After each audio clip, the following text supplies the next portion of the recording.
What's good, everybody? It's your boy JetskiChucK. My apologies, but the video got deleted due to a technical issue. The issue has been fixed, and people have been messaging me asking me, what happened to this video? Where is it at? I didn't even get a chance to watch it. Don't worry, I got you, bucko! So sit back and enjoy this one. This one has some heat for sure. And to everyone that's already on top of them, and they're on it the day I drop them, I appreciate you guys, but it'll help me a lot if you guys can check this boy out again. Thank you. Let's get to these waters, bucko. What is this? Damn. This church is crazy. Awesome church. Where is this? Whoa, are you kidding me? I gotta see this once in my life. Damn. I wonder if there's a catacomb under it. What is under Awesome church? The crypt. Bet your bottom dollar, bucko, that there's a straight catacomb under this. But why though? Look, they spinning this rock. This is made out of coral. That is interesting. I don't know who it is, and I don't know why, but somebody is telling a lie. You better lock in and buckle up, bucko!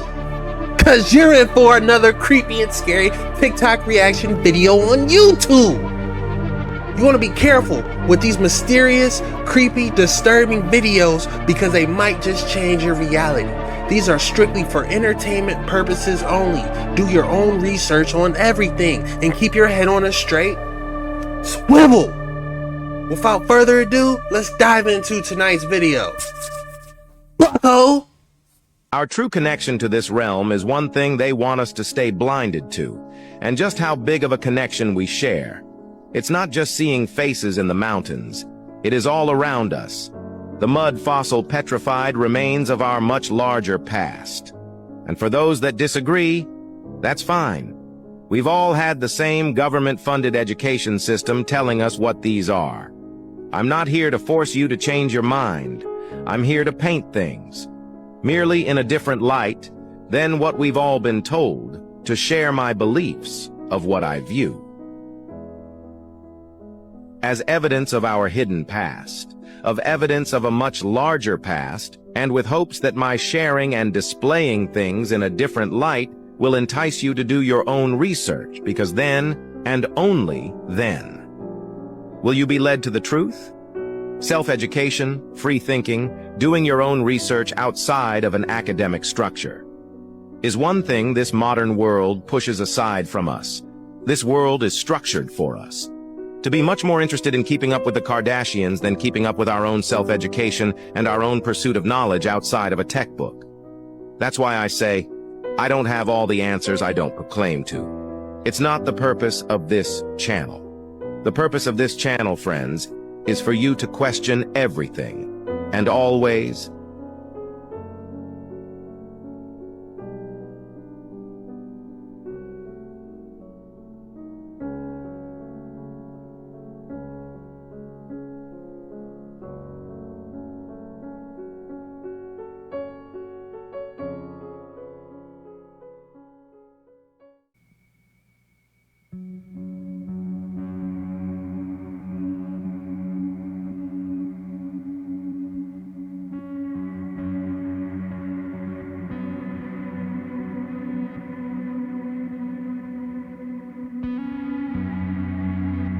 When I say we are taking a boat beyond the ice wall, this is what I mean. Something that can withstand the 40th, 50th, and 60th parallel over by Antarctica. And technically, we're not allowed to go travel in that area because every government around the world signed a treaty preventing regular people from going there. So we're gonna have to figure out a way to avoid radar detection. We can't take a regular small sailboat like everyone thinks we're gonna do. We need something a lot bigger, and I know we can do it. I know we can get it with the power of entrepreneurship. And here's what we do if we don't find an opening in the ice wall. We park right next to it and we get a crane and we lift ourselves up one by one, and then we travel by foot. Perhaps we will find long-lost ancient structures like this one, or maybe we will even find a hidden city. If we walk long enough on top of the ice wall, I hope we will find this egg city that we've been talking about for over a year now. I have over 900 people in my Discord now. A few of those people I will choose to come with me on this adventure to find out what these secrets of Antarctica actually are. When I say we are taking a boat beyond the ice wall, They're not playing, but that was literally Operation High Jump. High Jump. They had to get on top of the ice wall and continue traveling, but they had jets and stuff. You know, I hope y'all prepared. I don't know if the Discord community is strong enough, man. You're gonna need some real resources, man. But hey, I support you. I'm going to show you a leaked photo beyond the ice wall, as well as who exactly sent it. And this place exists alongside one of the actual areas on the ice wall where there's land, but we're not sure which gate or area in Antarctica this actually is. Now, this isn't a new photo. I'm going to show that one to you next, but this is the one that came out about a year ago. And a lot of people actually think that this one is real. It shows vegetation, an ice wall, and an advanced egg-like type city going on back there. Now, here's the new photo of what is supposedly beyond the ice wall, which shows vegetation next to ice, which is what Admiral Byrd talked about when he flew over Antarctica.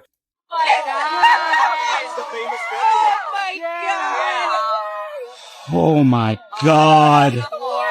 Oh my god. Yes, please. Oh my goodness. Oh.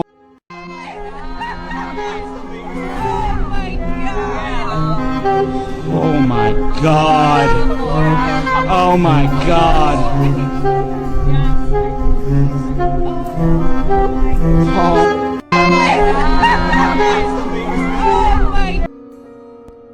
What is this?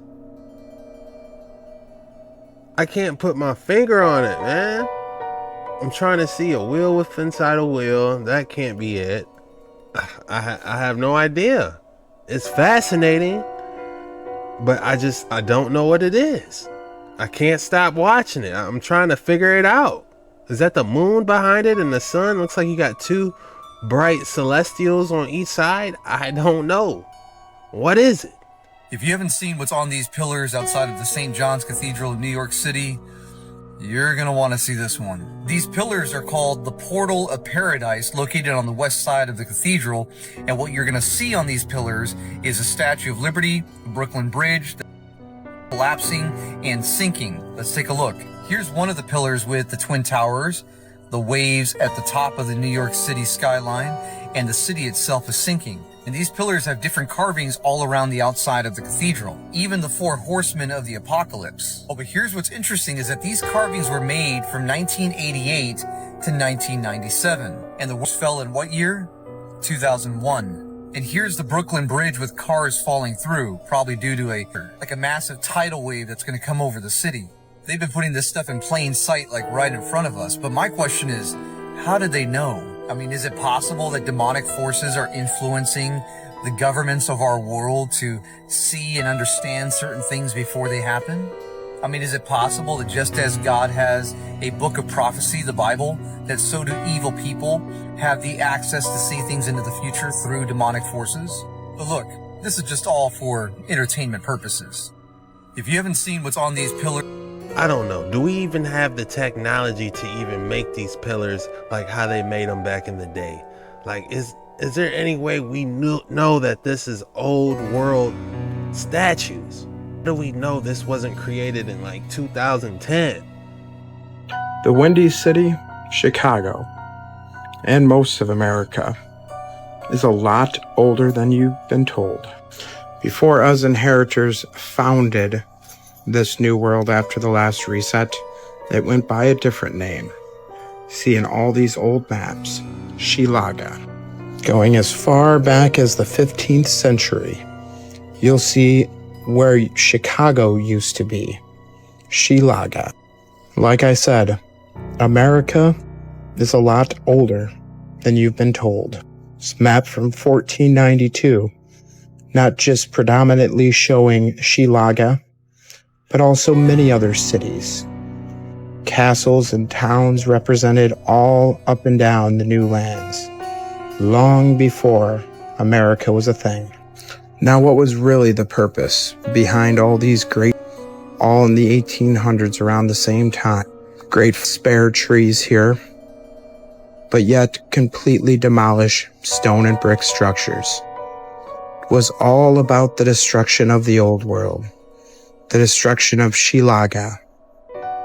Standing right next to the unburned utility pole, you see that nice Freemason coat gesture here. And you tell me what kind of fire leaves stone in absolute rubble with no signs of the... And out of the vortex, here's 4 of them coming together. Yeah. And out of the vortices, we've attached now arms. Mm-hmm. But the 4 of these will now come together and lift this 50-pound barrel. Yeah. And then 5 of them will come together and pick up the 5 collected barrels because of their collected thrust. Right. This is a whole new form of flight. Entirely new form of flight, tangential flight, Yeah. the ability to fly around your own center of mass, something they've never been able to accomplish with just 6 props. But this was low-hanging fruit from the linchpin. I wasn't trying to build flight vehicles. I was just trying to prove, I was like, if this is the fractal, I said we should be able to put props in those pentagonal areas and it should have tangential flight. Right. And the drone community hated me. They were like, how dare you hit us with something like this? And even though I made a gift for $25,000, a reward for anybody that was able to build the flight simulator with this, they were like, there were people that were saying, you can't, it's not possible to accomplish that. And within 2 weeks, Boom. we had it done. Yeah. By putting it out into the universe. And now these 5, so this is the end of cranes, or this will be able to greatly assist in how we do construction and lifting and bringing things home. And they're all autonomous. Here's 4 of them coming together. Yeah. All right, that's fascinating. He said that was the end of cranes, because that got you thinking. How do you think that they were able to build all these ancient castles back in the day and they didn't have cranes? Basically had a rotating engine, the same type of engine that the airplanes use, but it rotated within, it was on a swivel and it can go in different directions. They had tangential flight back in the day on the airships. That's how those that's how those castles got built. Let me show you.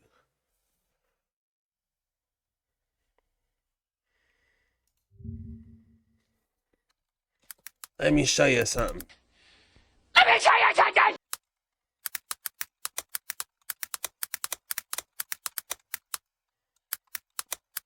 All right, watch this and ask yourself this question. How could they build this castle on top of this mountain way back 300, 400 years ago before they had cranes? Keep in mind the last video we watched about tangential flight and how they're able to lift heavy objects. Located on the foothills of the Alps in southern Germany is the fairy tale-looking Neuschwanstein Castle. Started by King Ludwig II of Bavaria in 1869, the castle was intended to serve as a private residence for the king.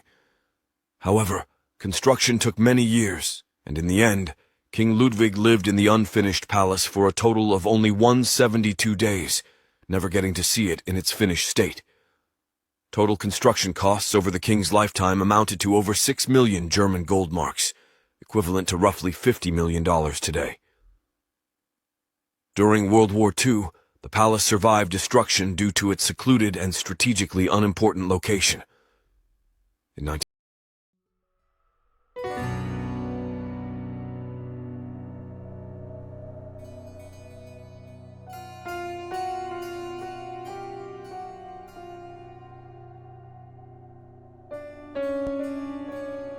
This is another castle. I'm not sure if this is Neuschwanstein.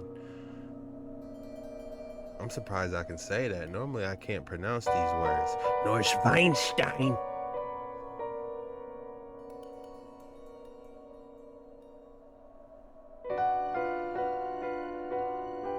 it carved in the hill or was it melted brick? I gotta travel, man. Seeing these type of buildings and structures, man, makes me realize I gotta get up out the studio. I gotta see the world, man. All I do is stay inside, get stuff to eat, come back. Guys, if you can, travel, man. See the world if you can. It's a giant, huge realm out there. Way bigger than we possibly can probably even imagine.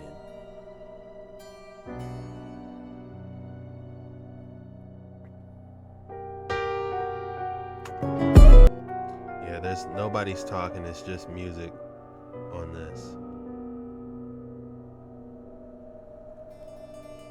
But this just gives you an idea of the old world castles. You just feel like you're in an adventure. You put your hiking boots on, put something warm on, have a good breakfast, you know,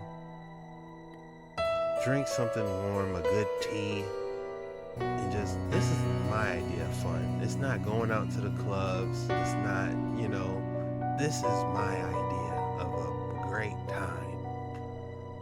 Wear some comfy socks, some comfy shoes, get a walking stick, bring your nice camera and take photos. Drop your thoughts below.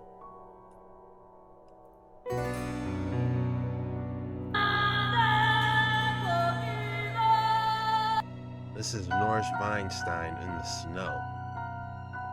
Yes, it looks magical. Yes, this is what the Disney castle is based off of. Norse Weinstein. Norse Weinstein or Vine?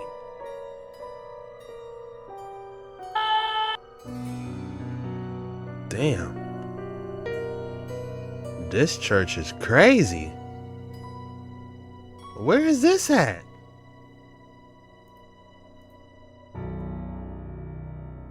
The Awesome Church? Hold on, we gotta type that in. ASAM. How did they build it?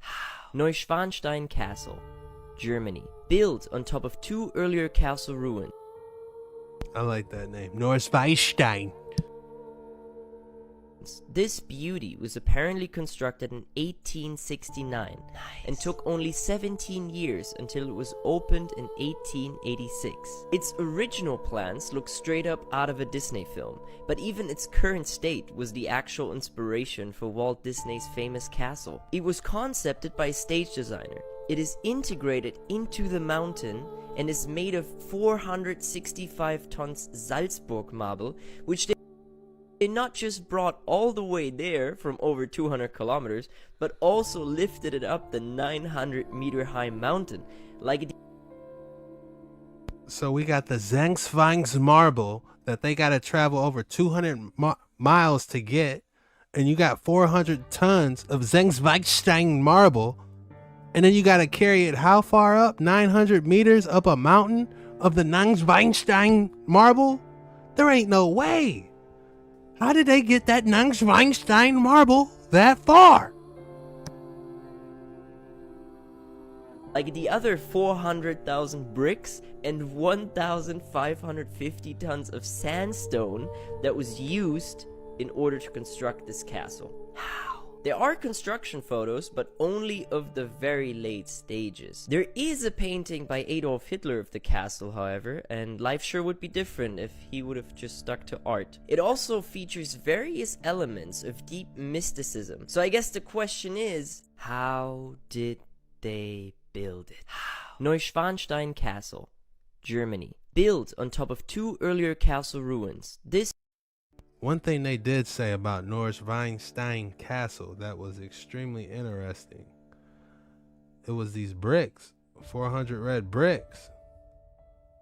They could have used anything they wanted if they can go get that exclusive marble 200 kilometers down the road. They chose to use 400 red bricks. You know why? Because if we looked at the earlier creepy and scary TikTok that we watched earlier, They said these red bricks somehow was electrically charged. I don't know how, but it's kind of adding up a little bit. Up in the Neuschwanstein Castle, where they had 400,000 red bricks.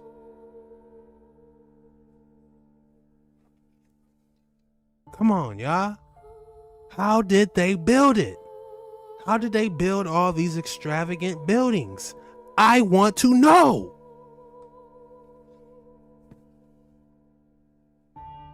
Can we go to Neuschwanstein Castle right now? Does anybody know that? And you telling me this stuff could move too? Oh no. This probably was generating, those gears was turning. Imagine when the ether is going through all that, man. I wouldn't be surprised if these buildings went up in the air. For entertainment purposes only. Don't come for me. This is a reaction. I'm innocent.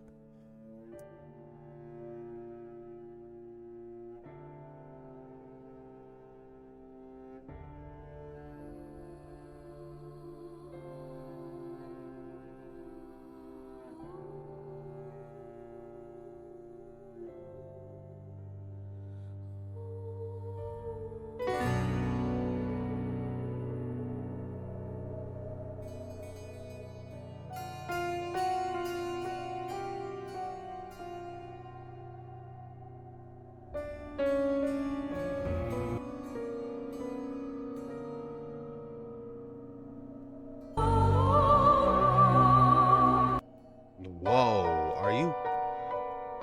are you kidding me? Look at how beautiful this is. I gotta see this once in my life. Damn.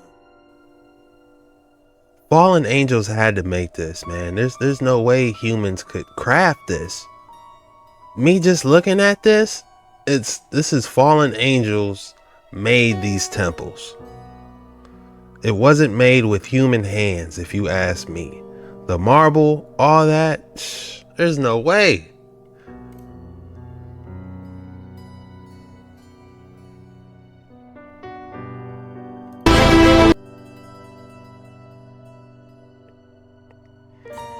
Look at this. I have to see this. Guys, I have to see this. This is bucket list. No, I don't want to go to Cancun. No, I don't want to go to somewhere, you know. Actually, I wouldn't mind going there. But this is, if I had a choice, I would go here and look at this. You know, yes, I would like to be on some waters and something warm. Yeah, okay. But to be honest, I gotta see this, man. I'm gonna bring a drone. I'm gonna fly all through there and get some close-ups for us, man. Look at this. Look at this. This was made by fallen angels. There's no way. The marble,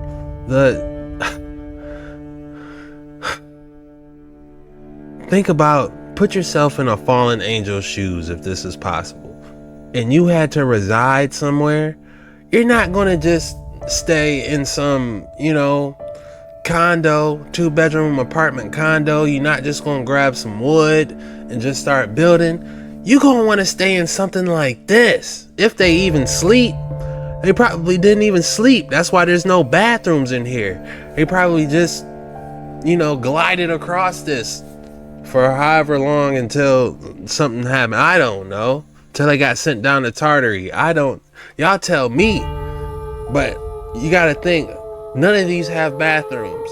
So maybe the fallen angels really did live in here and they just glided around. You know what I'm saying?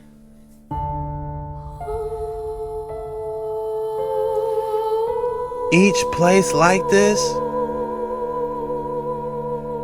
Yeah, this is definitely fallen angels, man. The sun and the moon have names. That's why they have it. When you see the sun like that, I forgot the sun's name. But the moon is a female, and the sun, I believe, is a dude. But the sun actually has a name. And I believe there's a third celestial body within the earth.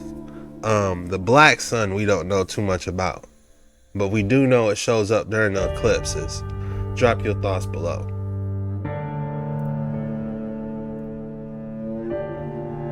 Awesome church. Where is this? What is it? Awesome church. In Germany. Damn. It's closed.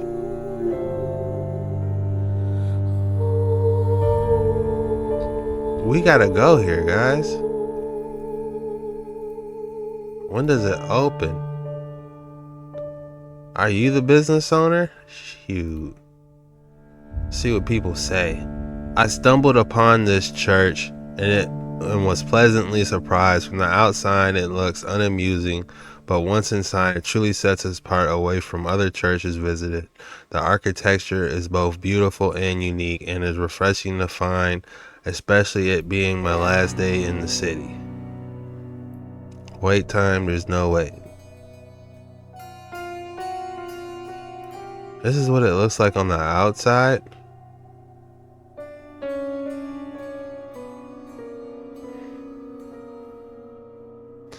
Guys, we gotta go to Germany.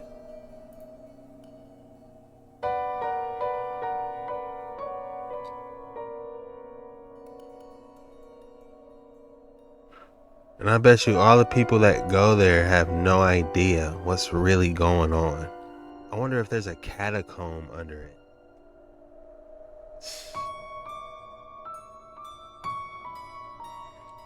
What is under Awesome Church? The crypt! How do we know there is a catacomb under it? I'm telling you, man. Anytime you see something like this, popping off, you can bet your bottom dollar, bucko, that there's a straight catacomb under this. But why, though? Why?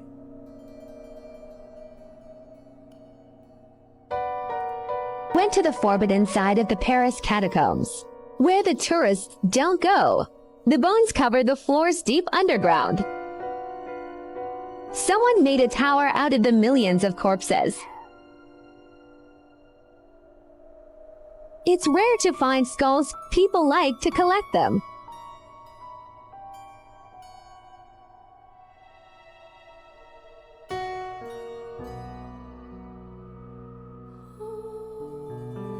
Yeah, I don't know if I could comfortably walk over these bones, you know, just hearing them snap while you're walking over them, just, man. And then you're waist deep in skeleton juice, necromancer juice. Come on, man, y'all gotta,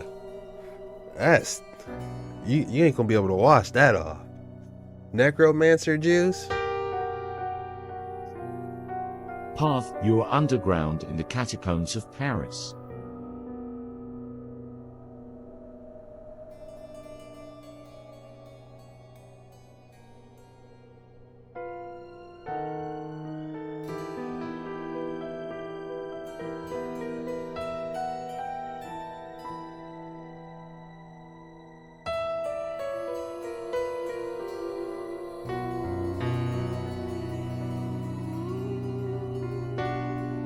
Paris catacombs are a network of underground tunnels that contain the bones of more than 6 million people, who were moved there from overcrowded cemeteries in the 18th and 19th centuries.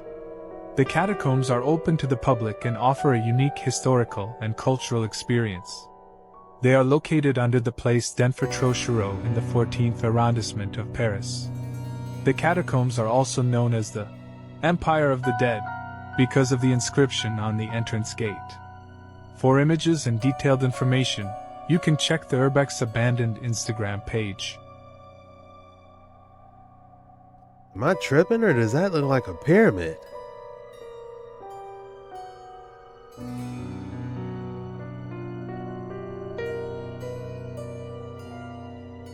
So they're literally crawling on bones? Oh my goodness.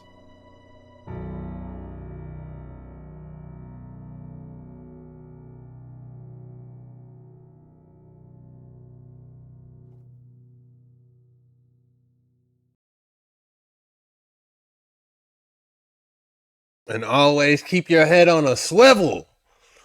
You know? He said if we're too busy trying to keep up with the Kardashians, we can't keep up with our own knowledge. The same textbooks written by the same people of the U.S. Board of Education that said, hey, this is what it is. We don't get a vote on it.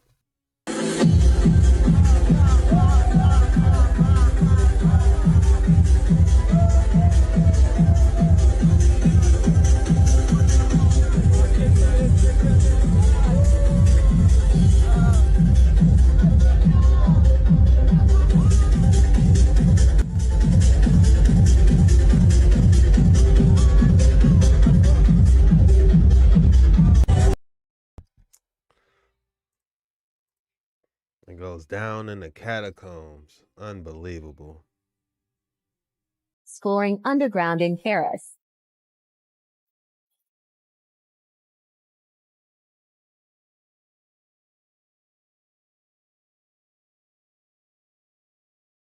Discovering a rave while exploring underground in Paris.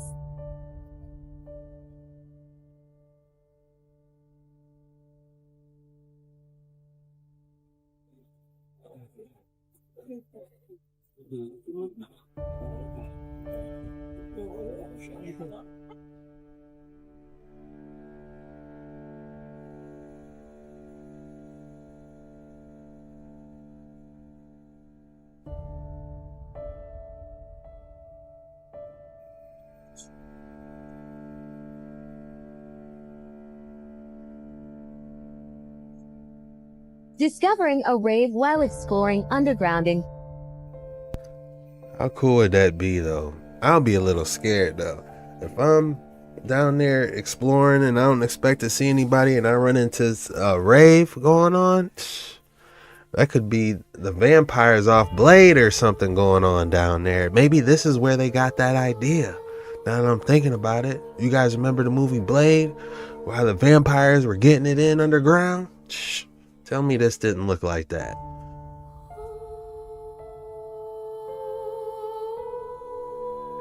You blocked me on Facebook, and now you're going to...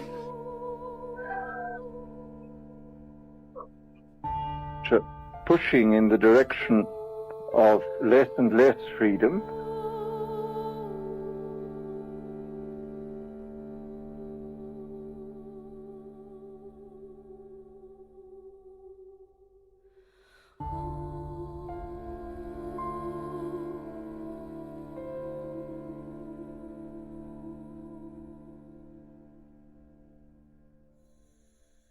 How many of y'all would do this? Be honest. How many of y'all would go to Paris and go underground to the rave? Let me know in the comments below. Catacomb rave, man. That's unbelievable. Underground tunnel filled with millions of skulls as decoration that has been funded by the government, and we are all in deep danger. People were horrified after finding a dystopian city right under our feet filled with tens of millions of bodies that prove that satanic rituals and biblical events are real and we are not safe. Deep in Paris lies one of the most largest haunting catacombs where the government buried over 70 bodies per hour for 12 years. Being that the population in Paris was around 250,000 and they buried over 6 million bodies, many people believe the bodies were not just from Paris. Hold on.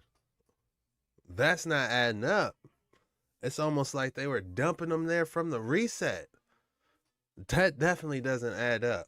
If you look at all these, this was definitely something on a major scale. What? I have no idea. With the same thing happening in Ukraine, the US, Italy, Malta, and more, having 180-mile-long tunnels of just bones, including them in circles and even skulls and bone thrones, all buried in the exact same way. Many wonder how all the designs were so similar from across the world, even before there was any communication, with many people saying this is all to build up to a ritual of some kind, but what do you think? You mean something that build up to a ritual, something like the Olympic Games, maybe? Again, if you haven't watched those videos, I got 2 videos where we go very in depth. Check those out. This is part 3.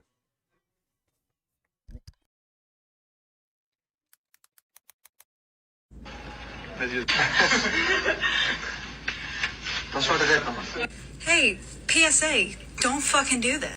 Let's talk about the catacombs and why she is 100% correct. You should never do that. So the entire city of Paris is sitting on top of an entire catacomb network. And the part that you visit for the museum is just one small little portion of the catacombs. That's the part that you're allowed to go in. That's the part that's reinforced. You go with a tour guide. It's safe. You're allowed to do that. But there's catacombs under the entire city. And if you move to Paris, it will not take you very long to find somebody who knows somebody who knows somebody, where the entrances are, how to get in. I know where the entrances are. And for me, for a long time, I was like, I want to go in there. I want to go in there. That was my plan. I literally bought a headlamp for that. Like, I bought a headlamp for the purpose of going into the catacombs. And turns out, great purchase because I use it all the time. But that's what I bought it for. Now, in that video, she explains why you shouldn't do that. And the reasons that she gives are, they're huge. They span for literally miles. People get lost in there. Like, it's literally happened where people get lost and they die in there. It's not safe. You don't know where it's reinforced. Like, it's a risky thing to do and it's kind of stupid. Good reasons. I have better reasons. So I dated a guy, a Parisian guy who grew up here, and he's the type of guy who enjoys breaking the rules. So he's definitely gone in there and he has friends who goes in there. And I had said to him, I want to go in there. And he's like, I mean, we could go, but you can't go without me. And I was like, why? Because then also we broke up and I was like, I'm going. Like, I know where the entrance is, you know? Here's what he explained to me. So please, for the love of God, listen to this and don't ever try going in there. There's people that live in there full time. There is a community of people that live in the catacombs, okay? And they don't want tourists going in there, whether it's tourists like Americans, tourists like French people. They don't want people going in there, period. What he told me was, there are people down there, when you go in with your map, because obviously you need your map to figure out where you're going, because it's winding little corridors, you're going to climb through water, you're going to get disgusting, by the way. There's parts where you have to crawl. It's very confusing down there, right? And there's no cell service, and it's a risky situation. You need your map with you to know where the hell you're going. He said to me that there's people that live down there, and what they will do is when they see you coming in with your map, with your flashlights, here's what they'll do. They'll run up to you, grab your flashlight and grab your map, and then run away. Do you understand what I'm saying to you? You go down with me with my little headlamp and my little map, and I'm like, ooh, we're going on an adventure, which is illegal, by the way. And then someone runs up to me, imagine, grabs my map out of my hand and my headlamp, and I'm just sat there like, oh my God, where do I go? It's horrible, but like, that happens. And that is horrifying. So that's why he said to me, if we ever go, you have to go with me, because you need to go with someone who knows what they're doing. And also, like, I know some of the people who he's very indirect, but he's like, I know people. So like, maybe he's friends with the snatchers. I have no idea. But I heard that information and I was like, say less. I'm not going in there. I'm never going in there. It's just a bad idea. And it might seem like cute and funny, but like, it's not. You're going to get disgusting. You could die. Like, just please don't ever do it. Please don't ever do it. And no, I will not tell you where the entrances are. No, never. There are other ways to have fun adventures in Paris. Go to Père Lachaise Cemetery and try to summon the ghosts that live there. That's way more fun, I promise. Okay, that's all. Follow me for more Paris tips and tricks.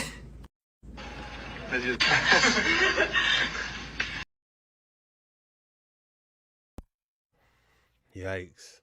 Y'all be careful, man. Don't do nothing crazy, y'all.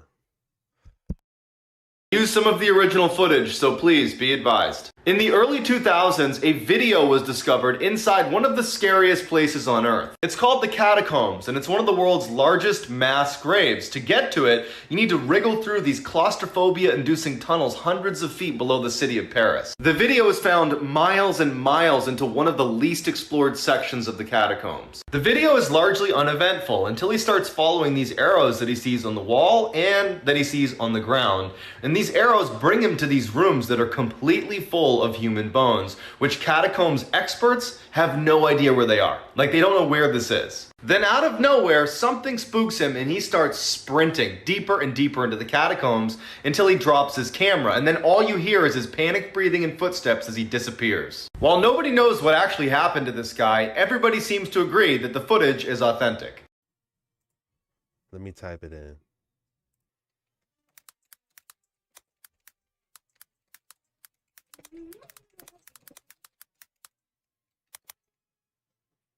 All right, y'all, I found it. It doesn't look like it's the best quality, but this is the best quality I could find, y'all.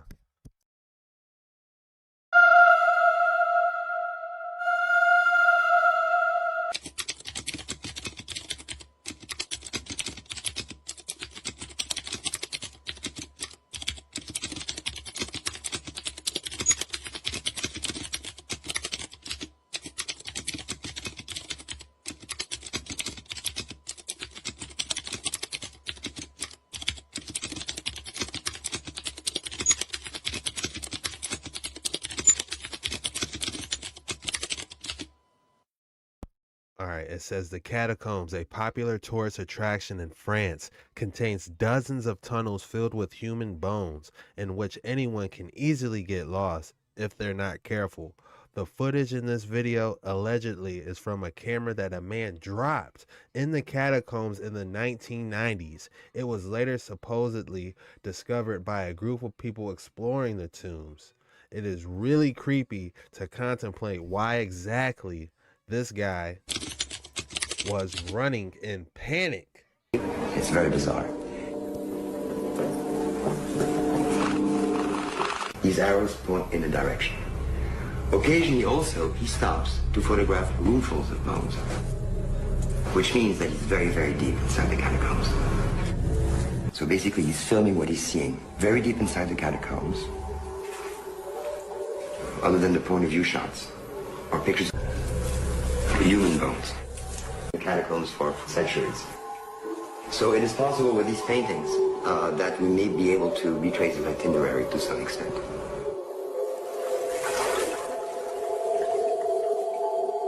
After about 4, we hear his breathing get louder and louder, as though something was scaring him. He's frightened, he's frightened.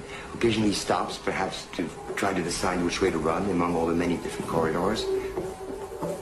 He's running faster and faster and faster, deeper and deeper into the catacombs.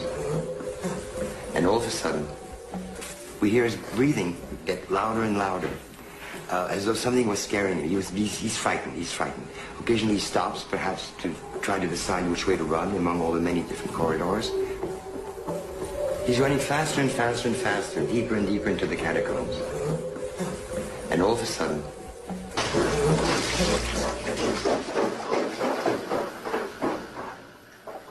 this video camera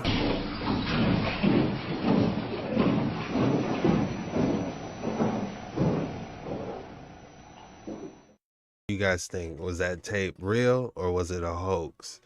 Did someone make it all up or did someone really get lost in there and drop their camera? Let me know in the comments below. But let's keep diving on this underground tunnels. This is a special video. We got a lot to cover. There's a lot of ancient structures in Paris. They have a great museum that I just want to briefly dive into and see what we can uncover.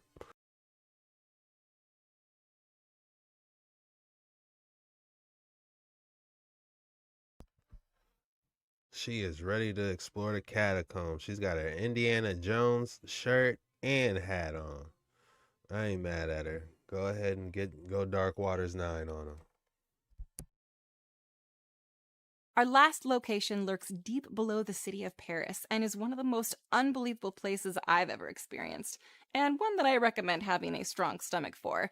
Once you've finished marveling at the Eiffel Tower or strolling along the Champs-Élysées, don't forget to make your way down to the catacombs of Paris. I'm sorry, guys. That's what I wanted us to research. The Champs-Élysées. Look at that structure, y'all. We're going to be covering that later. Let me write that down. Look at it. Y'all ever seen that before? I thought it was called the Notre Dame something. But what was this giant bridge for? Look how tall it was, like it was made for giants. The Champs. Élysées, don't forget to make your way down to the catacombs of Paris. Believe it or not, this network of tombs lies directly underneath the city and is home to the remains of over 6 million bodies. What? What started as a solution to relieve the city's overflowing cemeteries turned into a hotspot for tourists everywhere, and there's no feeling quite like being deep underground in the dark, surrounded by millions of skeletons. Keep in mind, there are no elevators down to this area, so you will be making the 131-step descent by foot. Huge shout out to My Lunch Break for this next video. If you haven't checked them out, I highly recommend you do so. I was looking at this photo of the Greater Cemetery of Milan, the largest cemetery in Milan, Italy, and thought it was interesting that the 1800s group only seemed to know how to construct columns and incredibly detailed architecture. And as I kept zooming in, it hit me that this thing is bigger and goes underground, with the stairs right here in the center, which brings us to today's main topic, the catacombs all over the world. Yet another topic that we are not fully told about in our mainstream classes. A catacomb is classified as an underground cemetery, subterranean passageways, chambers, used as burial places. But these are no normal burial. They stack the bones in a decorated manner, as if it's an art of some kind, as if these acts were done deliberately, and these were their trophies. Do you want to know where the previous civilization might have gone? I can't make any claims, but there are clues in the catacombs. Where the largest catacomb system in the world is located in Odessa, Ukraine, a man-made tunnel system with over 1,500 miles of catacombs carved into the limestone beneath the city, dating back to the exact time period that we're talking about here, right before the 17 and 1800s, where the catacombs are on 3 levels and reach a depth of 60 meters below sea level. So when you think that everything on the surface is all that there is, think again. And these are the catacombs that we're told about. So who's to say there aren't more, covered by the mud and dirt? In Odessa, it's challenging to prove even a rough estimate of the number of bodies in the catacombs, as there is limited documentation and many areas remain unexplored or inaccessible. So they don't even know how many were put down into these 3-level tunnel systems that extend for 1,500 miles. Now, Ukraine is not the only catacomb in the world. We know this. The most popular one coming in Paris, France, where we are told that this catacomb alone holds the remains of more than 6 million people, and goes on to say that they extend south from the gate of hell. To get a sense of what this is all about, this is not a pleasant sight. And we get the excuse, in my opinion, that these were created as part of an effort to eliminate the effects of the city's overwhelming cemeteries. And the narrative yet again hits the dates we are discussing when it tells us that this all took place in the 1700s. What were they doing moving 6 million people in the mid-1700s in just Paris alone?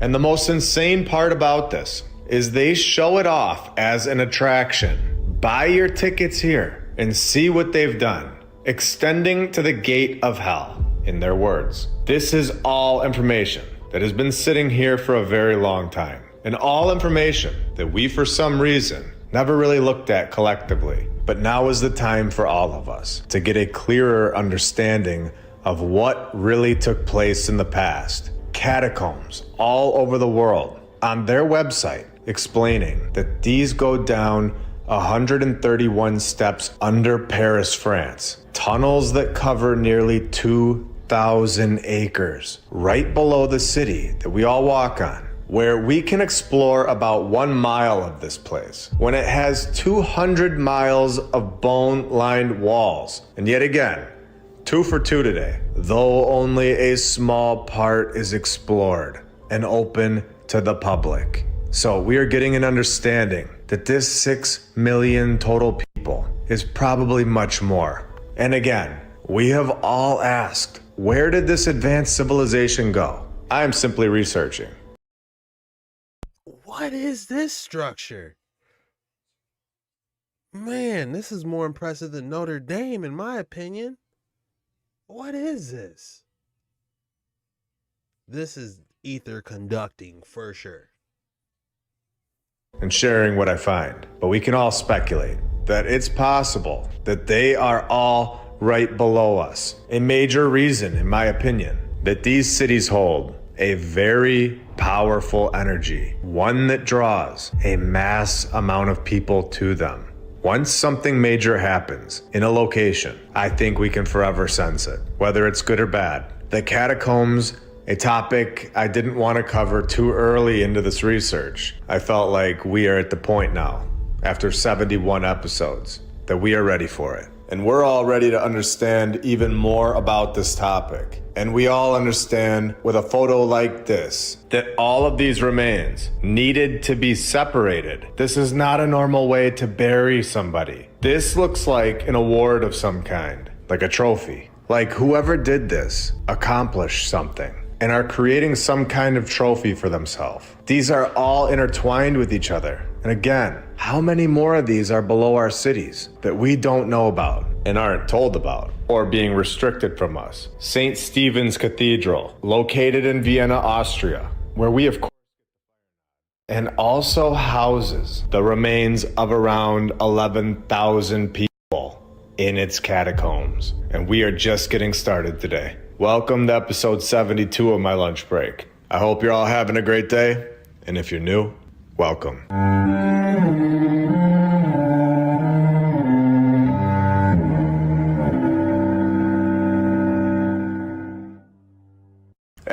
A fire narrative, and 11,000 people buried underneath it, is selling tickets. You can visit them on a tour. Just buy your tickets today. This is unbelievable. Here's a photo from the 1920s of the exit from the catacombs, where we can see that we are just scratching the surface. Some of these buildings clearly have a different purpose than what we are told. This guy is giving his rundown of the experience. And in the middle of it, he says that they renovated it 50 years ago to make it modern looking. Then we have the Catacombs of Lima, where they tell us that in 1546, they began construction of the Basilica and Convent of San Francisco in Lima, located in Peru, not California. And this included the catacombs where there are another 25,000 bodies lying in it that we are told about. Again, buried in these weird artistic designs, the catacombs or crypts of Lima are considered the largest in the entire continent. And we are told that these enormous wells, 10 meters deep, filled with bones and skulls, the well's original purpose was to preserve the old buildings from earthquakes. And they also tell us, for a third time today, that there is most likely more to these catacombs that we are not able to see. When they say, it is believed that there is a network of paths and secret passages that connect different buildings. Now remember, before 1943, the public was unaware of these catacombs in Lima. So for me to suggest that there are many other catacombs all around the world is a pretty basic suggestion. And remember, the experts of the 1940s figured out exactly who these people were and gave us the full truth about the dates. No. Let's read that first paragraph. The neatly organized bones for geometric patterns in sizable open ossuary just below the floor of the church, monastery, and library. And before 1943, nobody knew that was there. Now, let's ask a question. How many churches around the world have the exact same thing going on underneath the floor that we aren't being told about? Is this the reason that when you walk into these places, you feel a massive presence? I'll go deeper into this. We have an episode coming up where we went into New York City. I went inside the St. Patrick's Cathedral, and here's part of the video that I got. Now, I'm not saying there are catacombs under this church, but when I asked this guy at the front in the suit if there was a basement, he looked at me very strange and said, absolutely not. But did let me know something. He gave me information that I needed to hear, and that is that there is supposedly an even older St. Patrick's Cathedral in New York City. And this guy let me know that this one did have catacombs under its floors. Now, if I'm going to speculate at this point, I would say that the one that I was in has catacombs as well, but that's just my opinion. But yet again,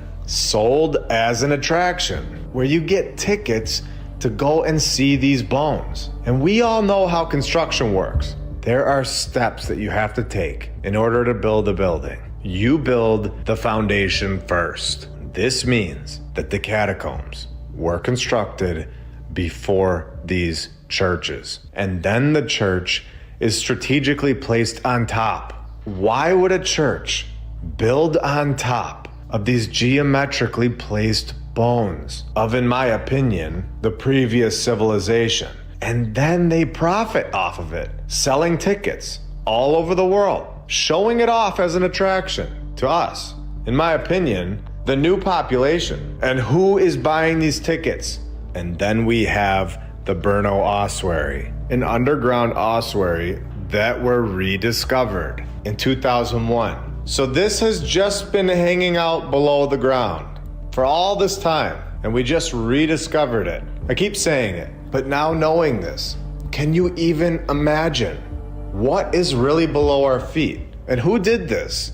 Who set all these bones up like this? And yet again, it is under the Church of St. James, where it holds an estimated 50,000 people, making it the second largest ossuary in Europe that we know about. And remember, all of these bones are laid in a pattern, like we've been told, and they are done like this all over the world, not just in Europe, meaning that the same group did this all over the world. And they tell us it's because the graves were too populated. Yet they go on to dismantle the bones and put them into geometric patterns, which makes no sense at all. Why would you randomly do that? It doesn't add up. I apologize. This is great. But he's got a great point. If it's overpopulated, why do this? You know, why stack them in this artistic pattern? Why? Y'all on some evil over there. You would preserve them properly and lay them the way they were found. This feels much deeper than simply transporting due to overpopulation of an area and then building a church right on top of them over and over. So who do they tell us is responsible for placing these bones into geometric patterns? Who did this? According to walksofitaly.com, it was just your everyday quarrymen. You know, those quarrymen just laid human skulls into perfect geometric shapes for fun back in the day. This was their side hobby, of course. No. Let's read this. Despite the ritual with which the bones were transferred, the bones had simply been dumped into the tunnels in large heaps. Slowly but surely, the quarrymen lined the walls with tibias and femurs, punctuated with skulls, which form the basis of most of the decorations that tourists see today. This is unbelievable. Now, do we really think that this was just the quarrymen that just randomly decided to do this in every single continent in the world? Or do we think that this is a front story for the group that is truly responsible for this? You tell me. And that is just for Paris, France. So what about in Peru? You know, 6,077 miles away from each other. Do you think those quarrymen, they just sent their local raven on a mission across the Atlantic Ocean? They need to make sure they also set those overpopulated bone dumps into perfect geometric patterns. Or do you think this might be a lie? When this website lets us know that the ones in Lima, Peru, the way the femurs, tibia, and craniums are placed, echo a symbolic or ritualistic intention, and goes on to say the neatly organized bones from geometric patterns in sizable open ossuary just below the floor of the church. And now when we go back to the St. James Church and go on their website and find that today the ossuary at the Church of St. James is an attraction for tourists. So right under this floor, you have 50,000 that have no true identity, just overpopulation, moving random people that were just crowding the place, just taking up too much room and time to put them in the geometric layouts all over the world. And most of it being off limits to the public. Are you trusting the mainstream story so far? Should I keep going? Should we just show that this fire narrative all over the world may be a much deeper meaning? Is this the location where the catacombs are located? Because in 1515, the St. James Church, we are told, that the finished presbytery was affected by the fire that caused the roof to fall in and subsequently destroyed all the altars. Is this the nod, showing us the locations of where they are buried? I'm not sure, but we have seen it multiple times now, and things are starting to get very interesting if you ask me. Coded messages, hidden clues, all written within these narratives that have been waiting for us to discover them for years. I've said it before, but it does feel exactly like a game, a puzzle that we are supposed to solve, all within this narrative that we've been given. Clues that, when you know what you're looking for, seem to stare at you right in the face. Let's take a minute and thank all of our badge members, all of our Patreons, and every single subscriber. You are all the reason that this channel is growing to a bigger and bigger audience every single week. We're also over on Rumble, X, TikTok, and Instagram. So let's go deeper. Let's take a look at this map. Right here in the center, we are given the St. John's Church, where we know right underneath it is all of these catacombs, all of these bones. And it looks like it is the central location of the entire city. Going back to my point, that this might be the reason that so many people today are pulled into these cities on a much deeper level without them even realizing it. You can see the same thing going on in Paris with their catacombs. Like, everybody is gathering around it and they don't even realize it because it's below their feet. And to prove my point, let's show another one and go back to the first one that we talked about, Odessa, Ukraine, where there is clearly an attraction going on here to this central point. It's not like the catacombs are on the outside of the city. They are dead center. Even the old St. Patrick's Cathedral is dead center on this land layout of Lower Manhattan. And the same exact thing with the new one that we saw, went inside of, and will be covering in an upcoming episode. Another centralized catacombs location in Alexandria, Egypt, where the city is circling around it again. And the inside of these ones are pretty intense. They consist of 3 levels, cut through solid rock. Visitors can reach the first level through a breach in the rotunda wall, which of course was made at an unknown date. This leads to a hall of Caracalla, in which the bones of horses and humans were found. They were found. We even have the St. Paul's catacombs, where we have catacombs all the way out on this little island of Malta. And again, right under the church. And here, they give us the layout, the one that's available to the public.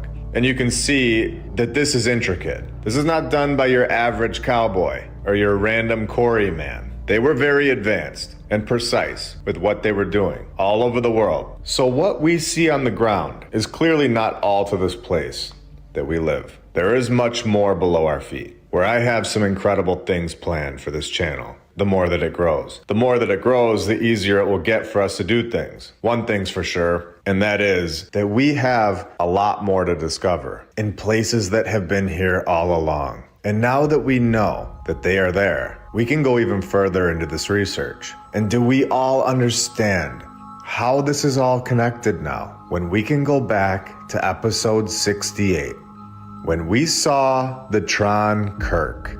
And at that time we didn't know, but now we do.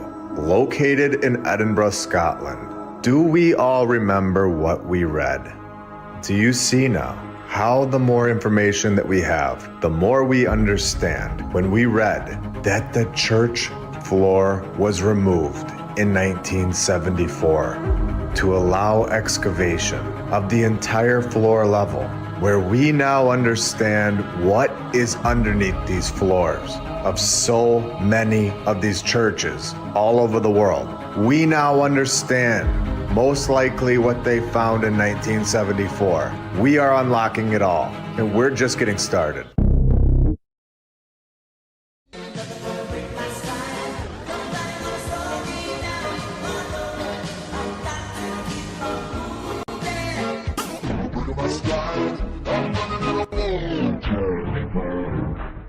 Do you remember when we found catacombs all over the world? I think we're all ready to go back and take it even further, exposing what is below our feet in nearly every one of our cities without us ever thinking about it. This is 2 parts. This is the second part. He made 2 different videos. Be sure you go check out my lunch break and support that man.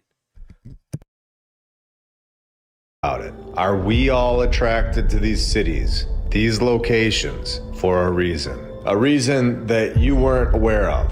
A much darker truth than you were ever told about. And do you remember when I showed you all that these catacombs are right underneath the floors of these churches? Places that were built with the knowledge that these bones of the past were placed into geometric shapes right underneath your feet on Sundays. When we go to Southampton, England, where we are told one of the strangest places in pre-war Southampton was the catacomb beneath the All Saints Church at the corner of High Street and East Street. And remember, this is all located every single time in the dead center of the city, with everything circling around it, with its location, Southampton city center, of course telling us that there was a previous church, where we know this is a reoccurring pattern in the narrative at this point, where they say that the first church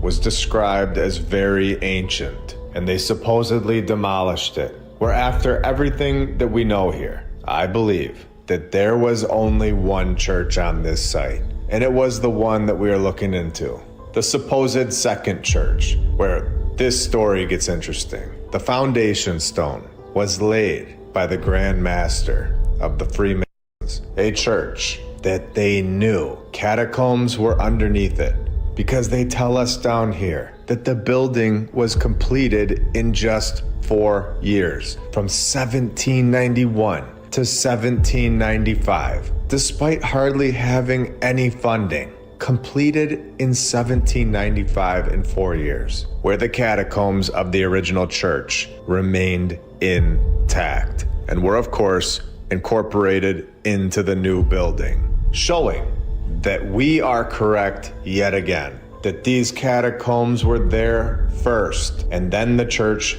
came after, and were supposedly ancient, as we were told from earlier. Where ancient, in my opinion, meaning from the previous civilization, where a major event took place. And these bones have been placed underneath the floors of these palace-like structures all over the world for a designed purpose, when it goes on to tell us that the catacombs reached beyond the actual building, extending under High Street itself. And this is what we are told. We also know from episode 72 that these catacombs are mostly off limits to the public, where we are only shown a small portion, where we know that these most likely extended throughout the entire city. With the new organ being installed in the church in 1861, manufactured by Bevington and Son, where the son is not Bevington's son, in my opinion. I believe that the son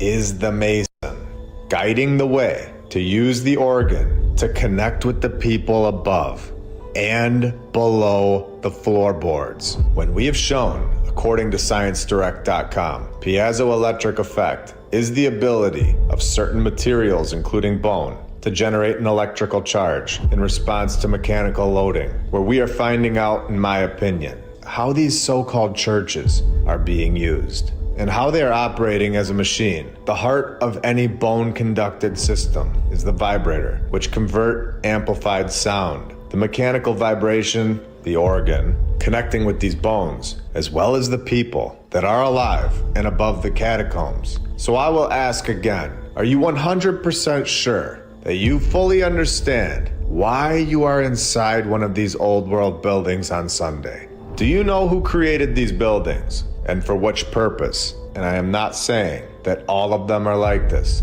but we have proven that we should all be very careful where we go and what we are being used for. Do you understand that the people that use these buildings throughout history, they fully understand?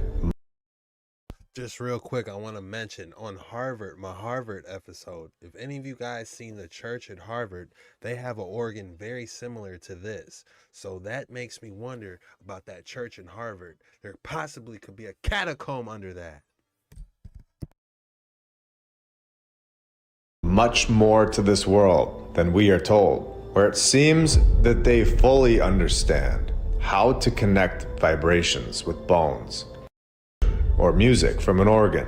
An electromagnetic field is produced that excites the magnet element and counterweight, producing movement or vibration within the actuator to change the electrical signal to vibration that can move. Just like Davy Jones on Pirates of the Caribbean, when he was using that organ to move the ship. Man, I'm telling you, there's something going on with organs. Through the bone-conducted pathway to stimulate the cochlea inside of your ear, next to your brain.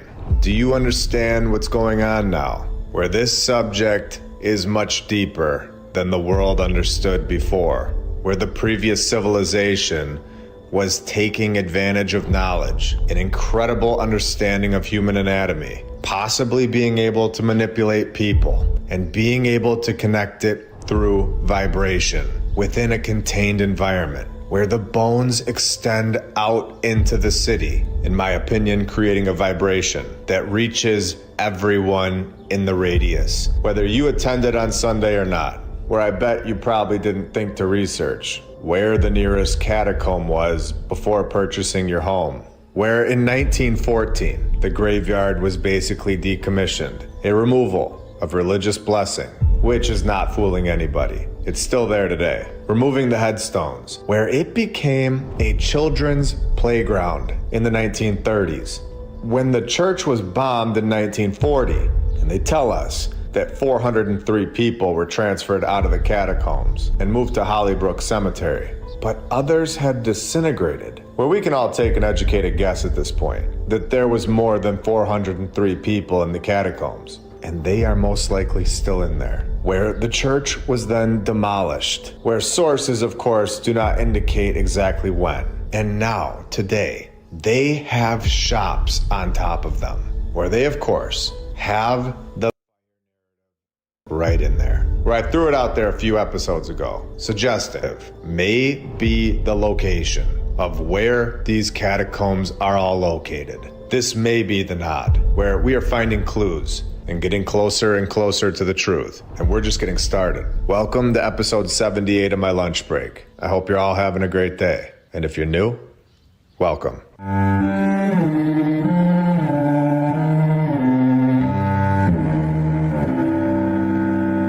Now knowing what we know, and knowing what may be under the floor of more of these structures than we are actually told about, where it is possible that they didn't even know about this when they found these places. And this was possibly done by the previous civilization, which is why we are seeing our current civilization, the founders, or the finders, excavating these floors now, all over the world. Or they call it renovating the floor, where we know what renovation really means, and we can see that there is so much more underneath these structures all over the world, where in my opinion, they lie to us and say, "We don't know what is beneath the floor," says director of the Department of Ancient Sciences.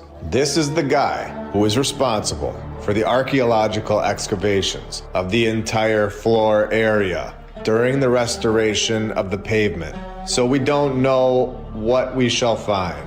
Where I think we know that they know exactly what they're gonna find. Are we seeing what's going on a little clearer?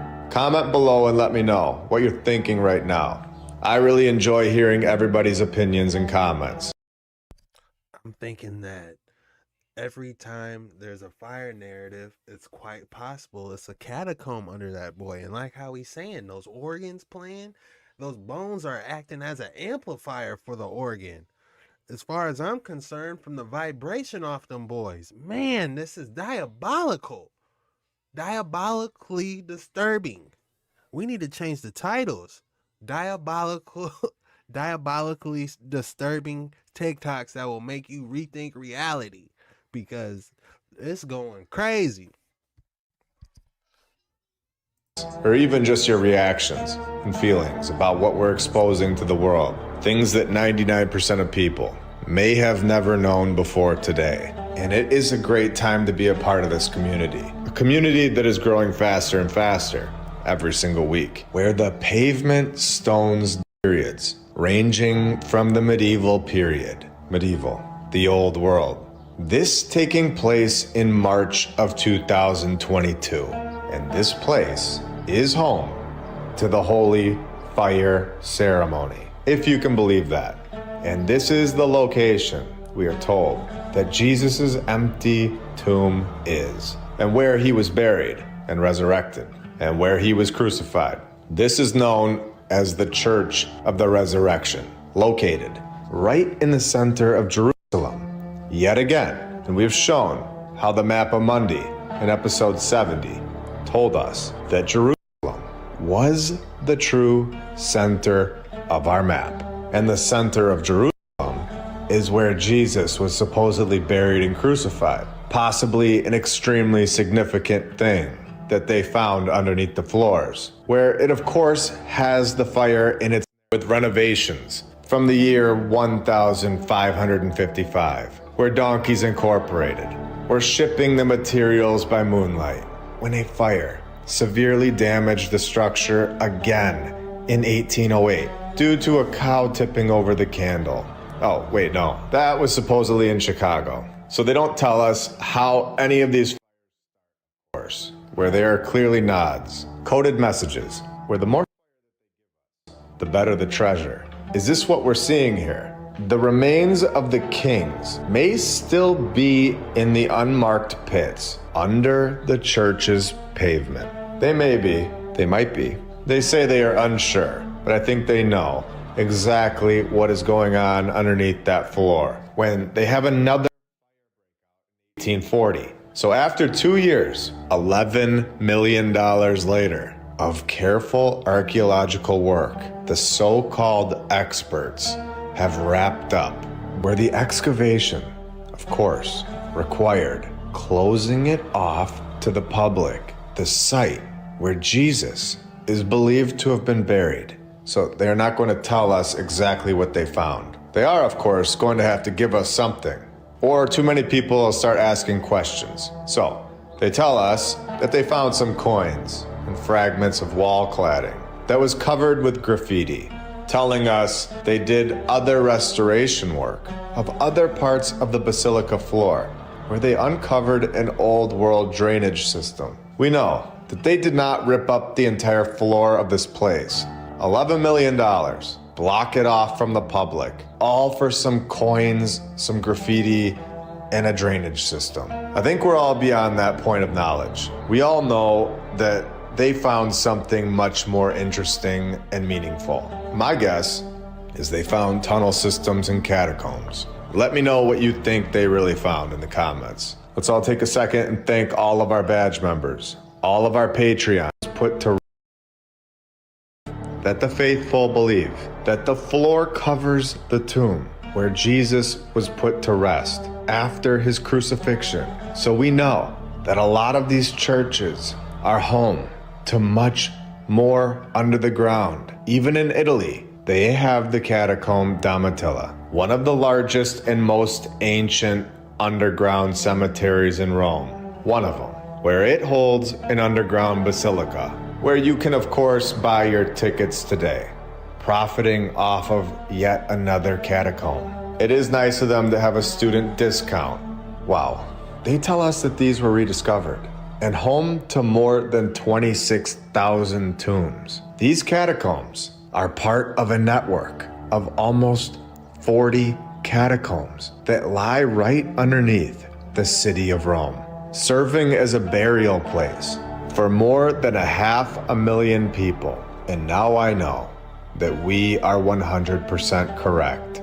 We have confirmation that the catacombs were there and built first, where I was getting comments saying that that was possibly not the case when I suggested it in episode 72. Well, here we go. The basilica was built over the catacombs, and we know this now. What a very strange place to put a church, on top of skulls and femurs that we know are placed into geometric patterns, bones that have to be boiled, cleaned up, and polished, and then put into place. They were not simply moved due to overcrowding the cemetery. We know now there is something much deeper to these catacombs than we were originally told. And today, we have found missing clues. We have shown that there are so many more catacombs around the world than we were told, with networks of catacombs all under your feet in Rome. We have this documented now. We understand that these churches are most likely connecting with these bones through vibration. These bones that have been there for a very long time, a previous civilization that was here before us, and we know now that they are, and always have been, underneath our streets, underneath our cities, possibly used as ritualistic sites, where the catacombs also served as a meeting place to pray and worship in secret, where these underground catacombs are no longer a secret. And I believe they were never meant to be a secret. These are clues. As I have said in the past, this feels too much like a game for all of us to solve, with coded messages, connecting clues. All of it is out there for us to find, leading us deeper and deeper to finding the truth about our true past and possibly our future.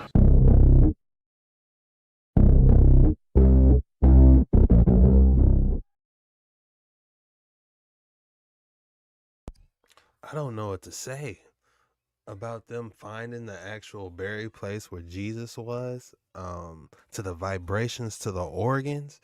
This is just unreal. It's disturbing to think that all these mega ancient world churches could possibly have catacombs under them.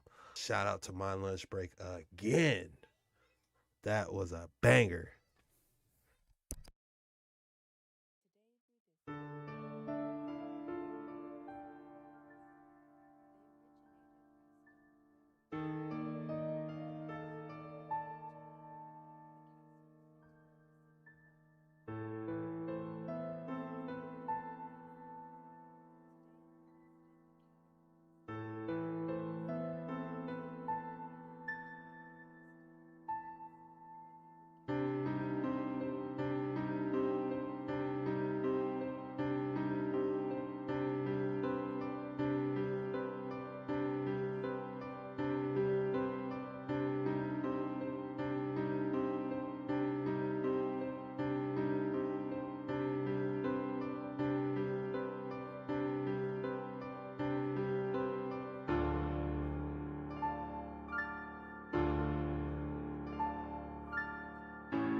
Priesthoods brainstorm. The building broke and flowed into the streets,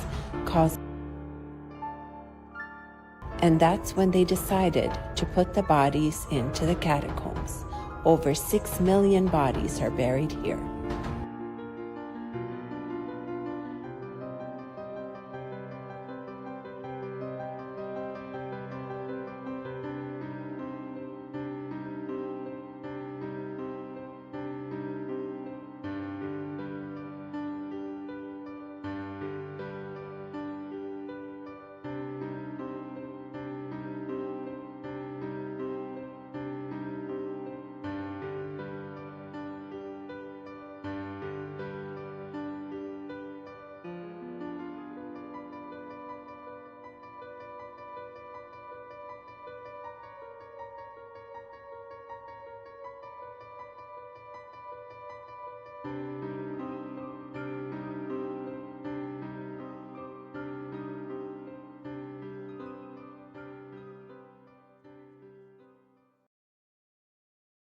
Check out this absolutely amazing building hanging on the edge of a river in Budapest, Hungary.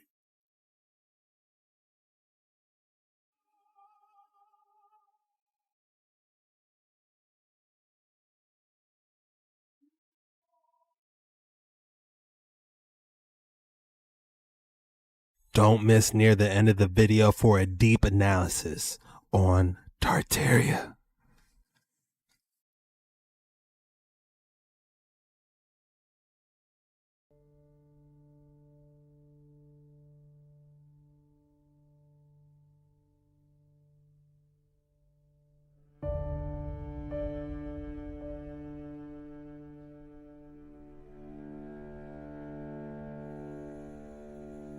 That is Check out this absolutely absolutely beautiful, and it's amazing on the building water. hanging on the edge of a river in Budapest, Hungary. Have we been lied to about what really happened in the great fires of the 1800s? Places like Chicago, San Francisco, Baltimore, Charleston, many cities were destroyed. The pictures that you see are the remains of what was, and in this case we see these neoclassical ruins, something like we might see in Greece or Rome, and they've all been destroyed by fire. Now how can that happen? How can we watch these huge granite buildings burn to the ground from a fire? In many cases, we're talking about the complete destruction of the entire city center and all of the businesses and everything else. And you can see from these pictures, it was just absolutely chaos. But it's strange to look at these people in the photos. It almost looks like they're staged photographs. But was fire really to blame for all of this? Or is it possible some type of energy weapon was used and history was erased? Man, that sounds like something off a video game, some type of laser beam coming down. I don't think the Roman Empire fell. I think it became a church. I think the Rome fell, but the Roman Empire became the church. Where's all the money from the Roman Empire? The Vatican. In the basement of the Vatican, is where it is, yeah. That's it. Roman Empire became a church. British Empire became a bank. So we gave our empire back. He said, oh yeah, sorry about that. You can have that back. We gave, Saudi Arabia back and all these other places that we'd sort of, were taking the resources. And then they had their own money. And then we went, oh, well, what are you doing with that money? Because we've got this thing called the City of London. I tell you what, it's your money, but we're going to hold it. We'll have it over here. Is that okay? Yeah, fine, great. So I don't think the Roman Empire fell.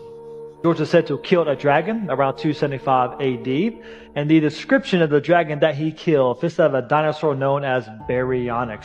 And in that very same region, we do find bones of Baryonyx. A city in France, renamed in honor of the dragon that was killed there, described as bigger than an ox with long, sharp-pointed horns on its head. Maybe a triceratops of some sort.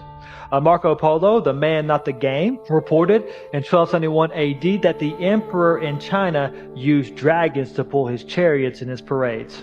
And some will say, well, okay, that makes sense, but then if there were dinosaurs on the ark during the flood, and they got off the ark and they lived with men after the flood, then shouldn't we find some written historical documentation of that? Surely people would write about that, and indeed they would, and they did. But remember, the word dinosaur is a brand new word. Not invented until 1841, but before then they were called something else, and we find this name in pretty much every single culture all around the world. What were they called? Dragons. St. George is said to have killed a dragon around 275 AD, and the description of the dragon that he killed consists of a dinosaur known as Baryonyx. And in that very same region, we do find bones of Baryonyx. A city in France renamed. That's extremely interesting. We can tie the dinosaur named Baryonyx with dragons. Apennine Colossus, nestled deep in the depths of the Apennine Mountains. This impressive statue is called the Apennine Colossus. Nestled deep in the depths of the Apennine Mountains, this centuries-old Colossus statue stands at approximately 35 feet, or just over 10 meters tall. The detail in this statue is incredible. Built in 1580, the intricacy in the carvings is just phenomenal. It's even got a dragon. Look at the feet. How is that even possible with hand tools? That's not all. The statue holds another secret. Built right into the base of the statue is a secret chamber, which is said to represent a sacred space of refuge. It's also got its own shrine and several other subterranean passageways. But what's most intriguing is that this impressive statue is called the Apennine Colossus. One thing you gotta admit, the detail on that statue is incredible. Definitely a must-see. Something I want to see myself. What is Tartaria? I'm sure you've heard people talk about it. And what is it? Well, people will tell you all kinds of things. They'll say, oh, it's about these star forts, these old bastion forts of the old world. Or it's about buildings like this, with these antennas on top. It's also about giants and skeletons of giants that once were found. It's about the world's fairs. As beautiful as they were, it's more than that. Tartaria has become sort of a catch-all term for pretty much everything in the old world that kind of doesn't make sense. Anyways, the theory is that a long time ago, there was another flood, a great mud flood of sorts, in the early 1800s, that basically wiped out everybody. Now, some people say, oh, everybody survived, and they were put into asylums, and things like that.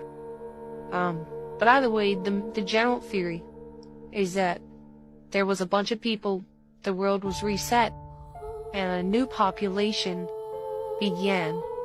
And the cities that we all live in today, the great cities like New York City and San Francisco, all these different cities, they found them.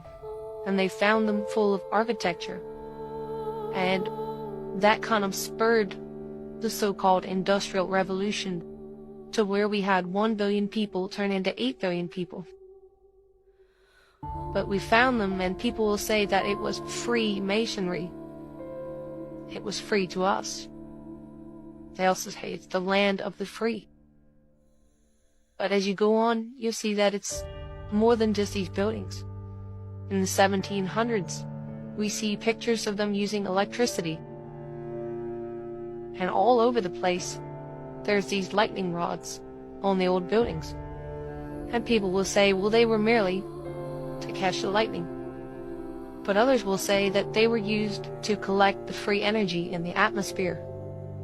And that our hidden past is full of this kind of stuff. Now, there's more to it. Some people say the earth is flat. Some people say there's a hollow earth. As you can see, there's just a whole lot to it. But in the end, you can call it what you want. You can call it Tartaria, and people will say, well, there's no proof that Tartaria existed. But there is. There's all these different maps, a lot of different old books. There's a lot of things that prove that wrong. There was a Grand Khan of Tartaria.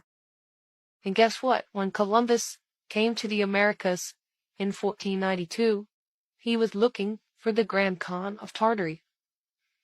But nobody will tell you that. And no history teacher will ever say that to you. But that's where we end up. We look back and we saw all this weird stuff. And people have kind of put it all together. They say, well, we've been lied to our whole lives. If you go into any big city, let's say Philadelphia, and you've never been there, you're going to see a few really huge buildings. And they're going to blow your mind. And you're going to wonder, well, how the hell did they do that? And that's what everyone is asking. What is Tartaria? I'm sure you've heard. Man, that was a good one. Hold on, we gotta go. Hold on, that was Deep Waters 9. Hold on. Oxygen levels at maximum. Welcome back, Jet. Please use caution. Hey, on that video, that one was Dark Waters 9 for real. They put it all together. They found them. Nobody knows how it was built. But all these major cities, they found them. We gotta go back. What did she say that they were looking for? Christopher Columbus came for? We gotta go back. This is officially Dark Waters. Alright, y'all. That last creepy, scary TikTok was pure Dark Waters. We are officially in Dark Waters 9. This is advanced darkness. So, nobody's going to tell us this, like she said. For entertainment purposes only, they just laid it all out. So, this reaction, we're going to go back through that video because a lot got through at us. I just let it play because I know you guys want to see the whole thing. But now we got past it. There was a lot being thrown at us in there, and we got to go back and dissect that. There's a couple things that really stood out. So yeah, we are officially in Darkness 9 waters. So let's go. Let's dive back into this. So let's go. Buckle up.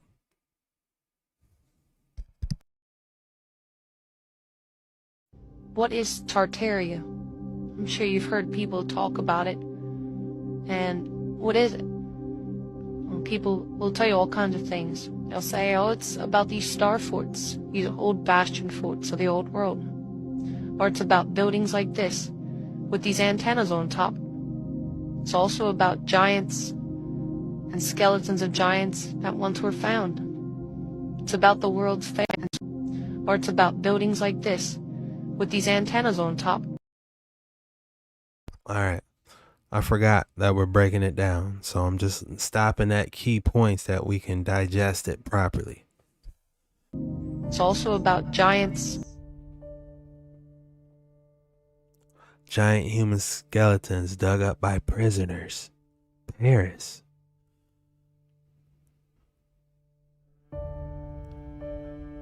March 22nd. 3 humans' skeletons, each measuring more than 6 feet 6 inches in length, dating back to the 2000s, have been unearthed.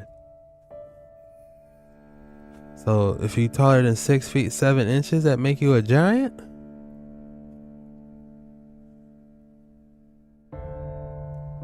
We're gonna keep going though. Dating back to 2,000 years have been unearthed, and stone coffins in German war prisoners wearing southern France. Several urns containing remains prehistoric age were found at the same spot. We got Paris giants. I might be missing something. And skeletons of giants that once were found. Burial mound of giant race holds secret. Thigh and skull bones sent to Smithsonian.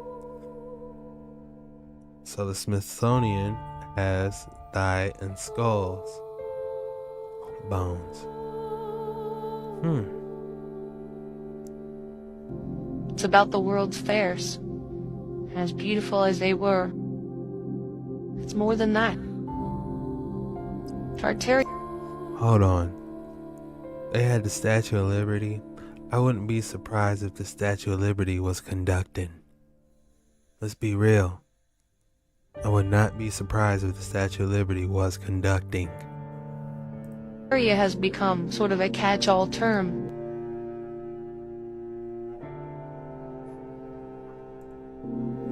For pretty much everything in the old world that kind of doesn't make sense. Anyways, the theory is that a long time ago, there was another flood, a great mud flood of sorts, in the early 1800s, that basically wiped out everybody. Now some people say, oh, everybody survived.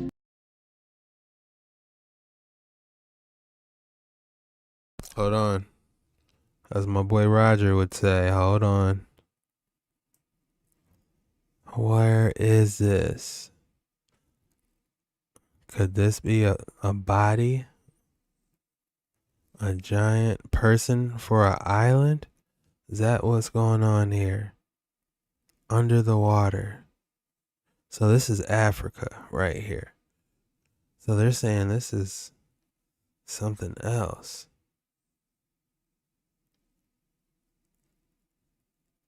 Huh. That is interesting. Do to Butch? Here there's does that say Do to Butch? Oceans. So is this under the ocean? Or was this old lands? Are they trying to tell us about the flood? Or the mud flood here? This is interesting. Now some people say, oh, everybody survived, and they were put into asylums, and things like that. Hold on, they move so quick. Rock bricks. Pointing to bricks. Red bricks. Remember a couple episodes ago, we were talking about those red bricks. Those same red bricks that was in the Disney castle. These red bricks were harnessing energy.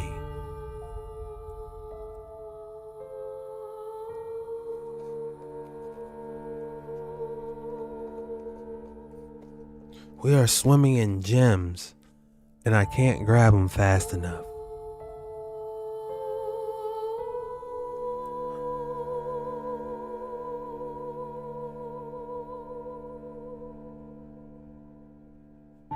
Oh, because this could be... Why would they say they carved it? Why would they say they carved it? And things like that. But either way, the general theory.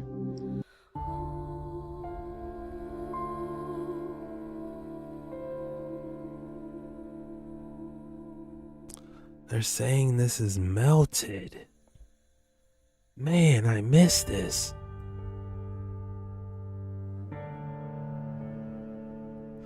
So they're using some type of technology to melt? Oh my goodness. It's all melted. That there was a bunch of people, the world was reset, and a new population. I wonder why that entrance is closed. Can we see inside there? We need to see what's inside there. They say the photographer's unknown.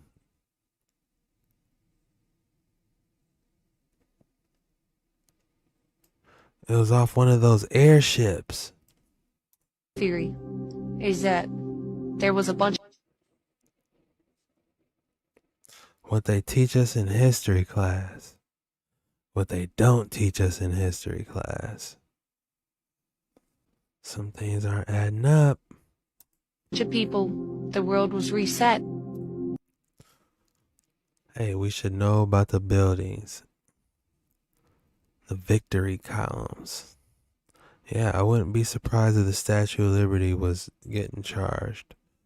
And a new population. We know that they can go inside there.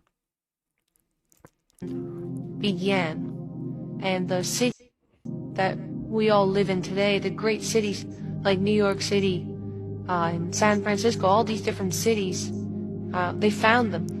And they found them full of architecture. And that kind of spurred the so-called Industrial Revolution to where we, New York City, and San Francisco. Photo go. It's a lot. Look at what they're looking at back in the day. They was already juking. All live in today, the great cities. So what do you think happened in the 19th century? Why are all these buildings half done like that? Oh, it's just old. It's an old building. That's how it came, you know. Like New York City, and San Francisco. I said that in my last couple videos, man. Any city you go to, you will see these buildings. They've been there. Where the people went, we don't know.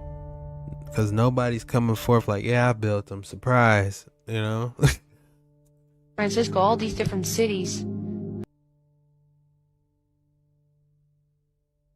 They found them. And they found them full of architecture. And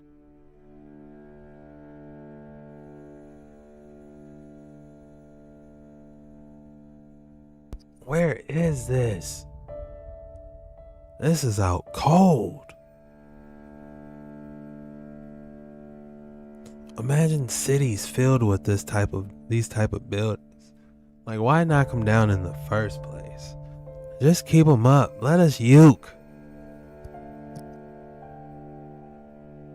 architecture. And that kind of spurred the so-called Industrial Revolution to where we had 1 billion people turn into 8 billion people. But we found them, and people will say that it was Freemasonry.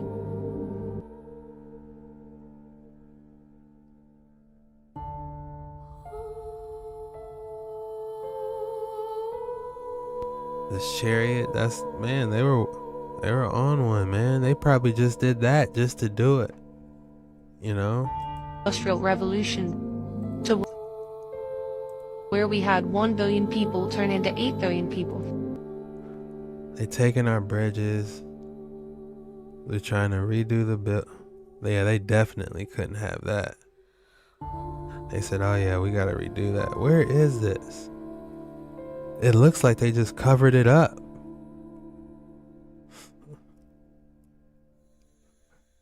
They ripped off the pillar. Of course they need to take that. They ripped that off. They said, no, give us this whole beam right here, you know? These boys was generating. But we found them, and people will Where are the pipe organs at?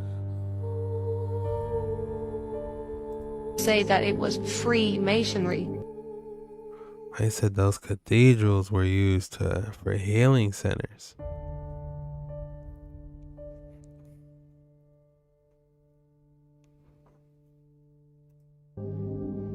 It was free to us. They also say it's the land of the free. But as you go on, you see that it's more than just these buildings. Hold on. Valentine's Day is coming up. The free. The land of the free.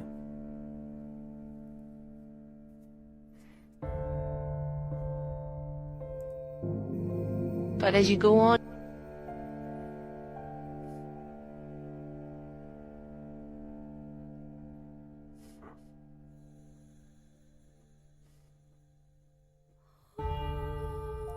you see that it's more than just these. They was generating energy. Imagine how beautiful that would be back in the day.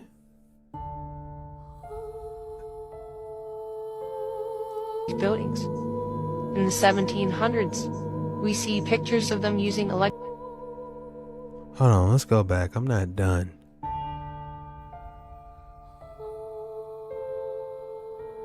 Yeah, that picture. Go back. Icon. This one. Imagine how much fun this would be. Look, everyone's around here partying, having a good time. Look at the light show. You got this giant Tesla looking coil. Who knows what color that is? It probably, imagine this being a giant blue beam. You know? That could be blue, you know, going around it. And you seeing, you know, they was having a great time. In the 1700s. This is a weird structure. I've never seen this one. We see pictures of them using Cathedral of Guatemala City, the first lightning rods in Guatemala can be seen both. Cathedral. using electricity.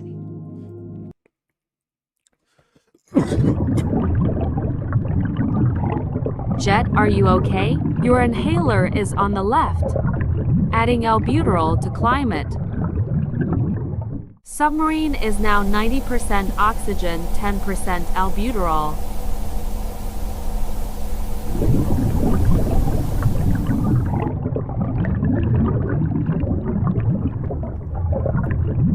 Oxygen levels. Submarine is now 90% oxygen, 10% albuterol. My fault, y'all. I don't know what happened. Y'all still with me. For those that are still with me, you know, I know y'all get mad. I be clicking and stopping and playing the video, but they're throwing a lot at us on this creepy and scary TikTok, and we're dissecting it. We are on these Darkness 9 waters, dissecting this. We got to get to the bottom of it. We're not even halfway there yet. So buckle up. Lock in. Beautiful. There's these lightning rods. those rods. After this video, I found one that's still working, showing that it actually works. On the old buildings. That's why those pillars have those on the end. They weren't doing that just for looks. They were generating. And people will say, well, they were merely to catch the lightning. This is just so all fascinating to us. You know, you see those ancestry tests and all that. What's really going on? But others will say that they were used to collect the free energy in the atmosphere, and that our hidden past is full of this kind of stuff. Now, Well, that's what Australia. Talk to me. I know I got a lot of people in Australia that watch these videos. Talk to me. What's going on here?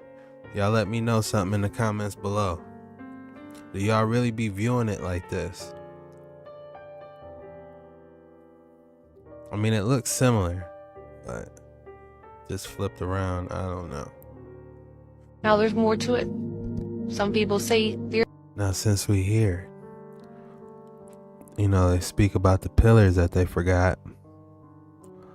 And I believe there's there's a lot more than the pillars. But if we look at how big the pillars actually are, you know, imagine a giant right there faces Africa.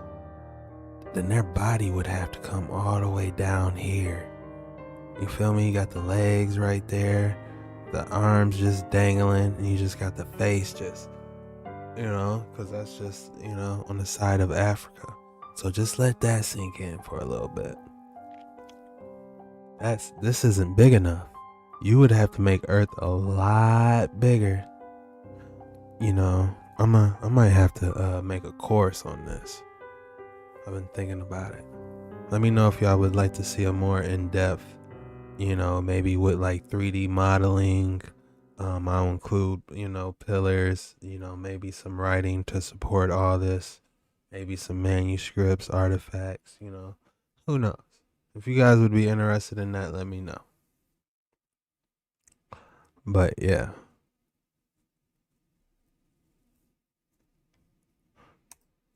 Some people say the earth is flat. Some people say there's a hollow earth. We were just talking about the red bricks. Let's go. Storing energy in red bricks. See, I knew something was about those red bricks.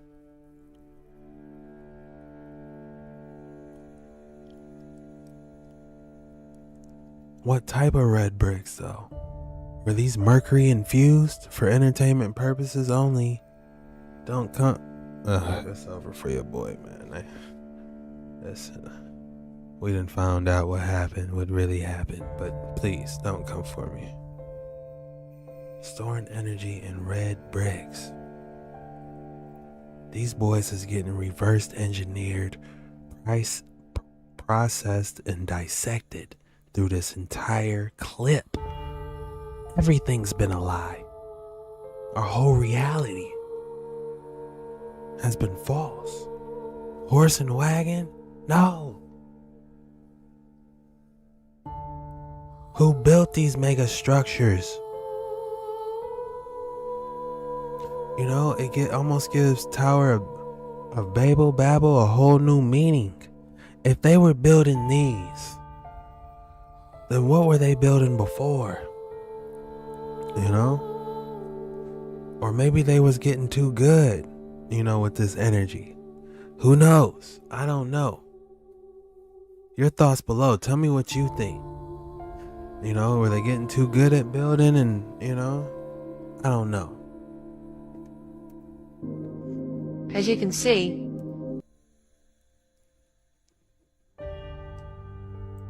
there's just a whole lot to Yep, you can make all that. it. But in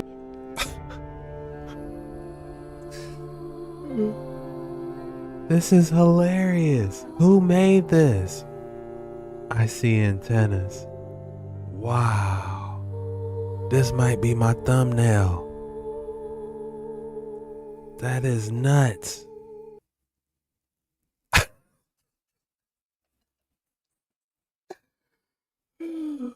See, that's why we go back through these, because I missed this. Oh, man, that is hilarious to the core. Oh, my goodness.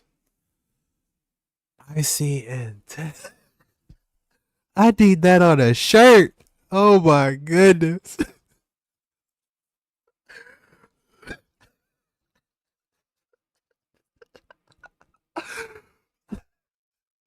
Oh, my goodness.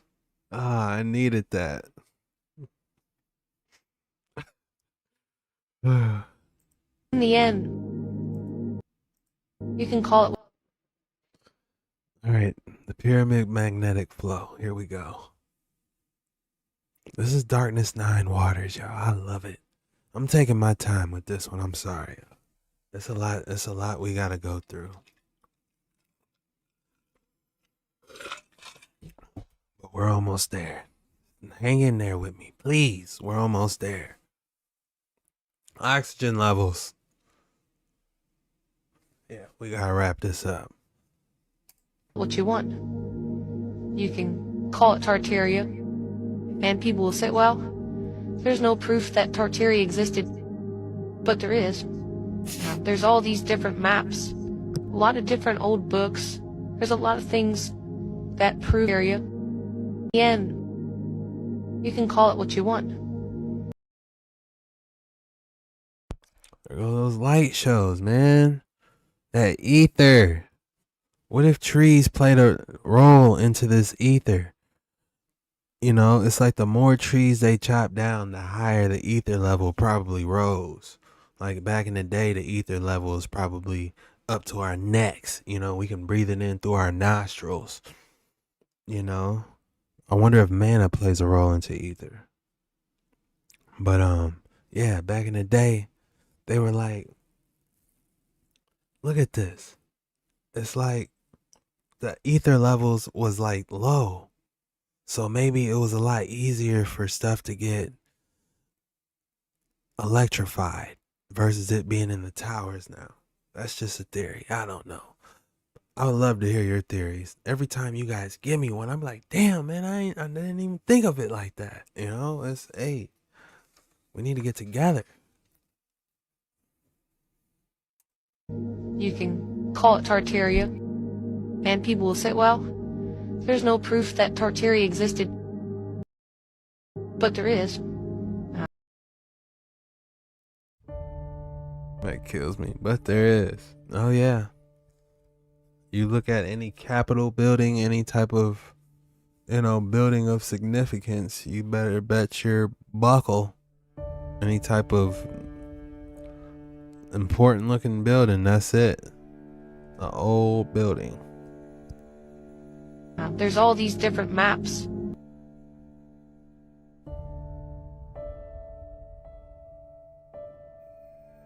A lot of different old books.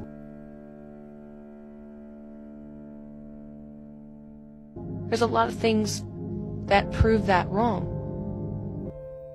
I love the light show.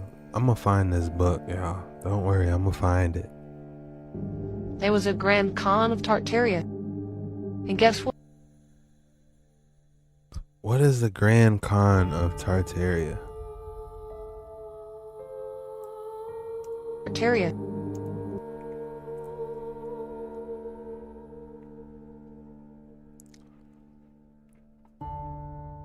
It says the ancient Hebrews had warfare encounters with these giants.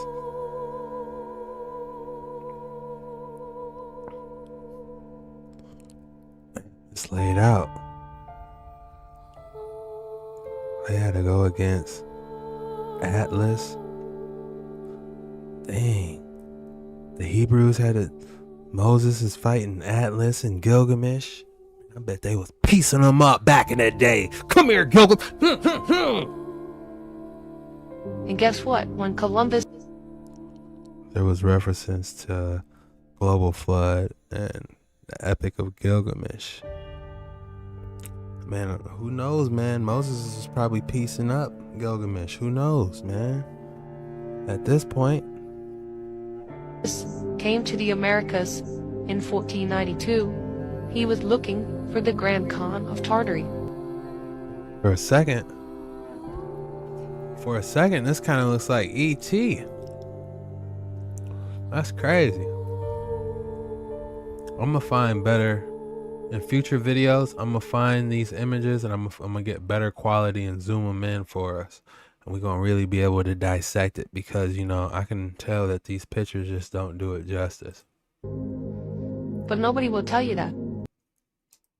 And no history teacher.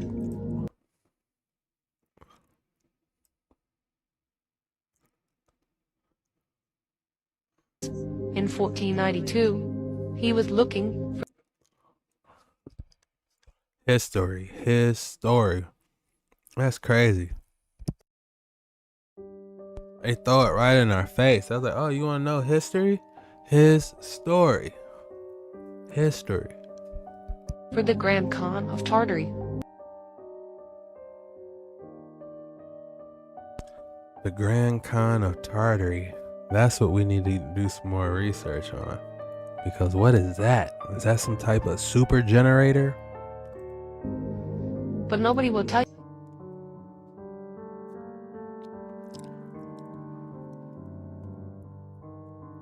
I used to love that stuff as a kid. Lightnings, watching, books and stuff. And the best y'all got is, oh yeah, it comes to ions forming the cloud and the ionosphere comes down, and that's all y'all got, man. We gotta go a little bit harder than that, man. We've been focusing on the wrong stuff. Tell you that. And no history teacher will ever say that. These festivals was popping. I don't think these are fireworks either. Those could be beans, or they could be fireworks. But they were definitely getting free energy. But that's where the fencing. That says it all. How they was using those as weapons. where we end up. We look back and we saw all this weird stuff. And people have... Now, this is where Tartary used to be. And this is all Russia now. Who knows what they got over there? Just like how we got Capitol buildings and stuff, I'm sure they got some crazy stuff over there too. I want to know.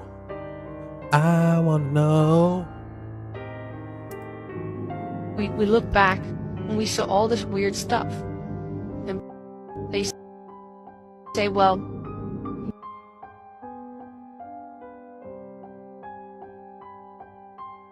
no, we've been lied to our whole life.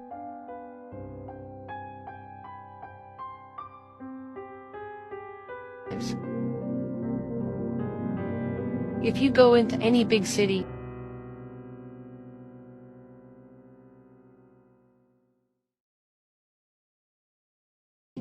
let's say Philadelphia, and you've never been there, you're gonna see a few really huge buildings, and they're gonna blow your mind.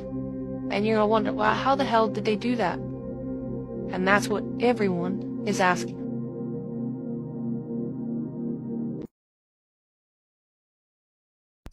Is that the Statue of Liberty?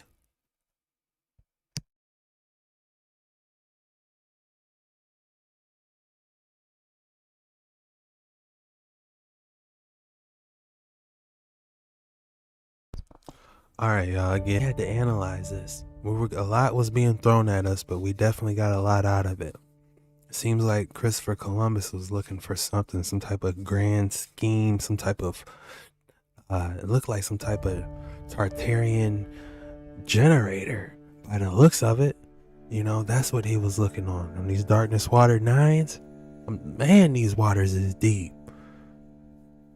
All those buildings, no one knows who built them, but we just found them. We just stumbled upon them. there was a giant mud flood that happened, and then the whole new race of people came and came back across it like, oh, we done been through this before. My question is, how many times have we been through this? There's an energy all around us. The free energy. Energy of the atmosphere. And it's been called many other things. Chi. The nature's energy. A lot of things. But many people refer to it as the aether. And in the 1800s, many books were written on this mysterious fluid, as they called it. Now, some people say they were referring to electricity, but many others will point to places like these stupas, as they called, and you look at these ornate rods that come off the top, and to be told that these were purely ornamental, it doesn't make a whole lot of sense. In modern times, we would say that might be a lightning rod or something to that effect, because that's pretty much the only thing comparable. But in a way, they are much like lightning rods, because lightning rods in the 1800s were used for the same purpose as these stupas, to collect the atmospheric energy. There's just so much to this whole thing. How do they work? Why do they work? Are we going to see churches are of the same effect as stupas? And there's many buildings around the world purely built to harness this energy from the atmosphere. And it's all been covered up. There's an energy all around. Trying to cover it up. But too late. We done got you. A now infamous symbol of evil. What many do not know is that according to the official narrative, the swastika was one of the most widely used symbols throughout history and different cultures. It is an important symbol in Asian countries, representing Hinduism, Jainism, and Buddhism. It was used by the so-called ancient Greeks and Romans, the Druids, the Celts, Native Americans, early Christians, and so on. We see it in mosaics, rock churches, bracelets, rose windows, crosses, pottery, clothing, and flags. We see it everywhere throughout time and culture. Interestingly, Swedish and Norwegian power companies used the symbol in the late 1800s and early 1900s to represent electric power stations and hydroelectric stations. This connection cannot be purely coincidental. The task of erasing memory and history is not an easy feat. It takes time. Out of all the symbols, this is the one that the enemy had to corrupt and dilute the most by appropriation. Not just because of its now lost association with electromagnetism, but because, as Falconelli let slip, its original association with Mercury's involvement in the old world's power grid. Like the Caduceus's spiraling snakes, it depicts a vortex that Mercury produces in the presence of electromagnetism. A now infamous symbol. Shame they took that and gave it a bad rap. But what a coincidence. When that could be the sign for the Mercury rectifier free energy. That is crazy.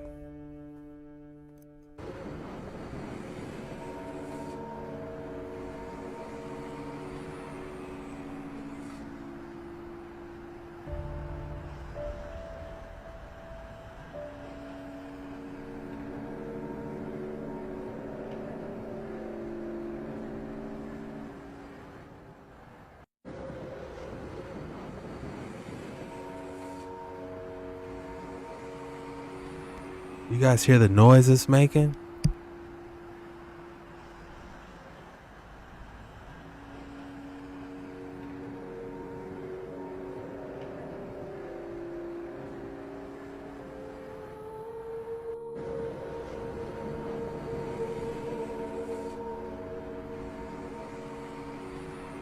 This is huge.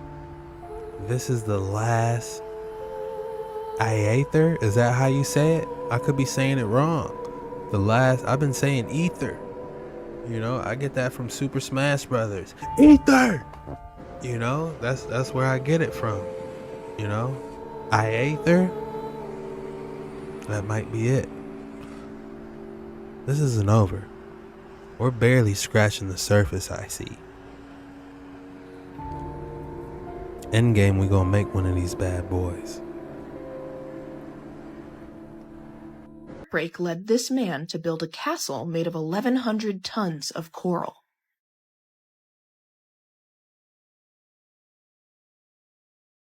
In the early 1900s, Edward Leedskalnin had his heart broken when his fiancée called off their engagement just one day prior to the wedding. He then moved from Latvia to the United States, where he contracted tuberculosis but miraculously healed. He decided to channel his grief into art and spent years building the Coral Castle, a monument to his beloved. The castle, which he called Ed's Place, was originally named Rock Gate Park and was located in Florida City.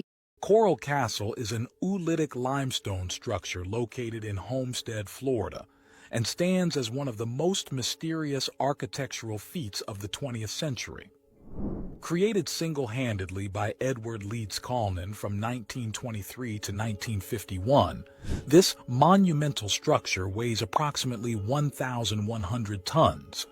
The technology behind Coral Castle, as well as the techniques employed by Leedskalnin, remain subjects of speculation and intrigue, with theories ranging from ancient sciences to unknown forms of energy. Edward Leedskalnin's early life was marked by profound heartbreak after he was rejected by his 16-year-old fiancée in Latvia. He then embarked on a journey to the United States, where he was later diagnosed with terminal tuberculosis. Remarkably, however, he claimed to have cured himself using magnets, which also marked the beginning of the mysterious construction of Coral Castle. He began to build what he initially called Rock Gate Park, dedicating it to the lost love of his life. Leedskalnin, who stood just over 5 feet tall and weighed only 100 pounds, worked alone, mostly at night, so no one could see his methods. He claimed to have discovered the secrets of the pyramids, which allowed him to move and carve massive stones. The stones used in the construction are massive, with some blocks weighing as much as 30 tons.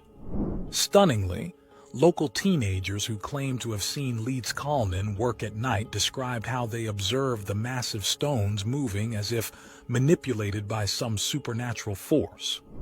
Many speculated that he employed some form of ancient technology or knowledge that has since been lost to time. Leedskalnin was secretive about his methods, but he did offer some clues. He suggested that he understood the laws of weight and leverage well, and photographs from the time show him using tripods made from timber. However, these tools seem insufficient for the task, leading to theories that Leedskalnin had a deep understanding of magnetic forces and used this knowledge to lift and move the stones. One popular theory about Coral Castle's construction involves the use of electromagnetic energy or Earth's magnetic field. Leedskalnin published several pamphlets on magnetic currents, indicating his deep interest and possible reliance on magnetic forces for the construction of Coral Castle. He believed that all matter consisted of individual magnets, and that this inherent magnetism could be harnessed to achieve seemingly impossible feats. So if you reverse the magnet force with a force of some kind of electromagnetic, radio perhaps, frequency, you can then make these rocks not as heavy as they seem otherwise, and therefore you can lift them. Another theory suggests that Leedskalnin used acoustic levitation, a method that uses sound waves to lift and move objects. Some researchers propose that by tuning into the resonance frequency of the stones, Leedskalnin could have made them easier to move. This theory is supported by ancient legends and modern experiments that demonstrate the potential of sound to manipulate physical objects. Despite these theories, no definitive evidence has been found to conclusively explain how Leedskalnin constructed Coral Castle. The secrecy surrounding his methods and the lack of eyewitnesses have only deepened the mystery. Today, Coral Castle serves as a museum and tourist attraction, drawing visitors from around the world who are fascinated by its history and the mystery of its construction. The technology behind Coral Castle remains one of the great unsolved mysteries of the modern world. Coral Castle. I never heard of Coral Castle. Have you guys heard about Coral Castle? Now, if you live in Florida, you might have heard of a place called Coral Castle. And at one point in time, it was the greatest thing ever seen. But did you know that it was built by one person and one person only? Well, if you didn't, don't worry. I did some digging. Let's get into it. Now, to start this thing off, I got to introduce you to Edward Leedskalnin. I'm probably butchering that. And yes, that's his name. Now, there's the thing about, Edward, okay? Edward's not from America. He's from another country. But something happened to Ed, and it kind of forced him to come to the States. Now, when Edward was 26 years old, he was supposed to be getting married to his fiancée named Agnes. Thing about it is, Agnes was 16. And Agnes, on the day before they got married, she bucked. Just dipped. So Edward was like, all right, bet. And he packs up and, attempts to come to America, but he catches tuberculosis and almost dies. But think about Edward. He's really into magnets, okay? And out of nowhere, his tuberculosis just clears up. And they asked him, what did he do? And he said, I use magnets. Now, when Edward got to the States, he settled down in the Homestead area down by Miami, and he buys some land, all right? And what he did with that land is he didn't buy a house. No, he didn't put a business on it either. What he wanted to do was he wanted to create something, all right, on this land that would last forever.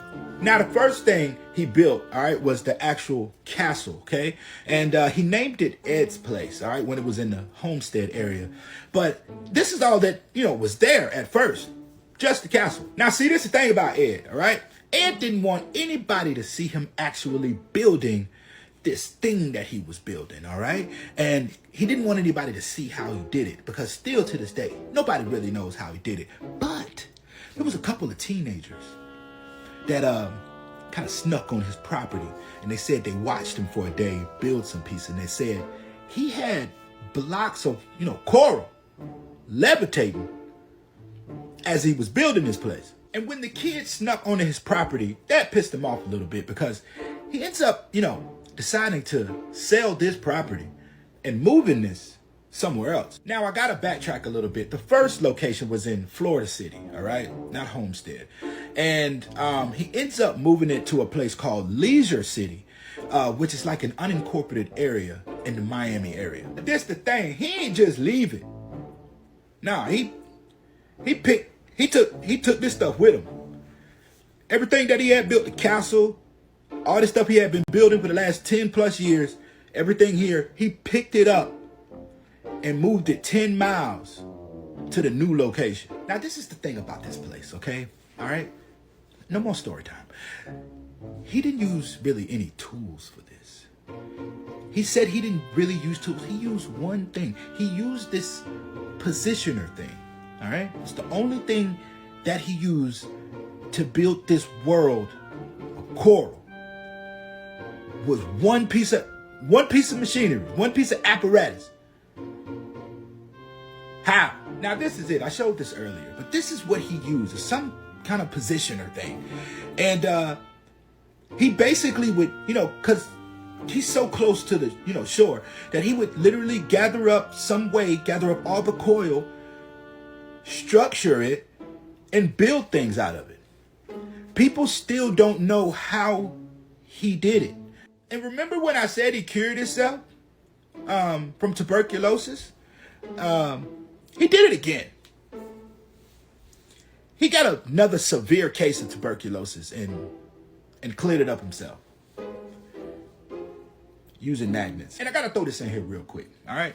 If nobody was with Ed, who taking the pictures? Nah, I'm just joking. Listen, so the land that he bought, the second location, the guy that he bought the land from, it was his buddy. But that guy's wife, all right, when he got tuberculosis the second time, she helped him out, you know, so kind of nursed him up. But she was bored sitting around the house, and she was like, let me help. And she was the only person that gave him a hand building this whole masterpiece. Now, look, I'm going to be real with you. I kind of want to visit this place. But if you are in that area of Miami, it's like the leisure city, it says. I'm not, you know, 100% sure. If you guys know, put it in the comments. But if y'all in the area, go to this place, all right? But the more you know. Peace. Now, if you... I don't know who it is, and I don't know why, but somebody is telling a lie. This is Coral Castle, located in the suburbs of Homestead, Florida, built by one man, Edward Leedskalnin from Latvia.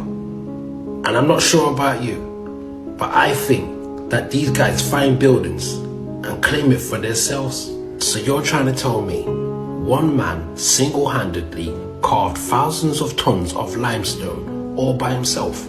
5 feet tall, weighing 100 pounds. How did he lift these tons of limestone in the air? Some say Coral Castle is positioned on the Earth's natural harmonic grid, which helped him with the ability of magnetism, levitation, and electrical current. Leedskalnin was known to conduct electrical experiments, even publishing his own textbooks, which provided detailed instructions of how to recreate his findings. So it's okay for him to use levitation to move these blocks of stone that weigh a ton, but when we ask how the pyramids were made, nobody knows. So they're saying this was built in 1920. Does that look 100 years old to you? That looks ancient. Even the design, it don't look like nothing from our timeline. The more you look into history, the more lies you will find. And then you won't be surprised when they lie to you in the future. Shout out to the Bully Slayer, my favorite content creator. Finally, somebody's telling the truth. You know what I'm saying? He didn't build this. He found it. That love story with the underage girl probably was true, you know, but him dedicating this to her? Get out of here, man. You found that. Stop lying. Okay, well, that's you. But on the other hand... Look, they spinning this rock. This is made out of coral. That is interesting.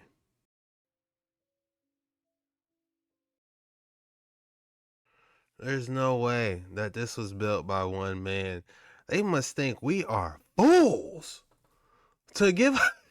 to tell us a story like this. They must think we are straight fools. We're not going, man. Real eyes, real lies. One man built this? There's no way. A couple hundred years ago? Nah, these are ancient structures, bucko. I want to do a quick little recap on the castles because we go in depth on these castles and how it can really be built. And yeah, let's go there. Hyper mode, activate.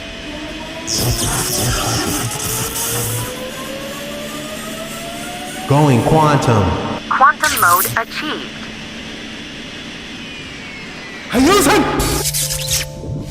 Good luck, JetskiChucK. This Tartarian data will not be easy. But I'm sure you will manage like always once you JetskiChucK.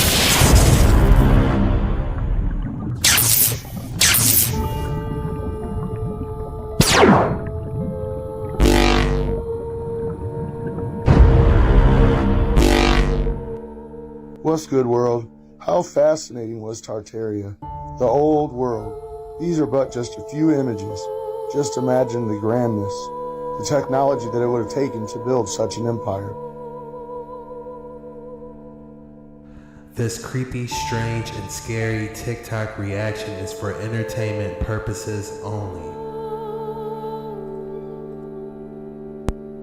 It does make you wonder, what type of materials did they use to make those type of buildings? You can see the people are walking around on something that's absolutely remarkable. I mean, look at that. This is Buffalo, New York, 1901. You know, just stunning architecture. And this all has a frequency. You know, we've talked a lot about this with frequency, resonance, fractals, all of these materials, you know, all the copper that was used. Every statue on top of these buildings had copper. Every angel on top of these buildings had copper. You know, and then you start to wonder, well, copper's only 1% of the soil. Where were they getting it all from? So Buffalo, New York, look at that fountain right there, you know, right in the middle. Just, you know, keeping the water intact. And then this is New York, Buffalo, New York, 1901. You know, this was the sustainable buildings that people were, you know, temporarily building. That's what they were telling us. You got right there. There's more water. And see how the society who was building these, because I don't believe that, you know, they were horse and wagon time at that time, but the society who was building this, look at how much they cherished water. I mean, there's so much water and fountains and all of this. And then you go to the next one, which you have a Colosseum in Buffalo, New York. You know, a picture I don't think many people have seen, which is interesting. You know, do you have this, and that can be energy. Is this the World's Fair? This is the World's Fair, yes. This is the picture, and then let me just... I'm not trying to convince you of something that's totally unbelievable. What I am trying to do is to show you the different things that I'm finding and getting you to use your own mind to process what your eyes are seeing. This is Russia. There's quite a lot of intricately designed, what I would say, Tartarian buildings all across the country. I think they're a lot more open with being aware of their Tartarian history, because these things are right in your faces in ways that you really can't argue. There's a design here, very intricate. Look at all the antiquitech antennas on top of these buildings. That's the Kremlin, which is obviously a Tartarian building, free energy generating system there. If you just look at it, these things are unexplainable from our understanding of science and architecture today. That's what I want to do, is I'm trying to show you these things so that you can see them and process with your own eyes what they are. Mr. 76 signing out. I'm not trying. This first one, though, is bonkers. Look at this.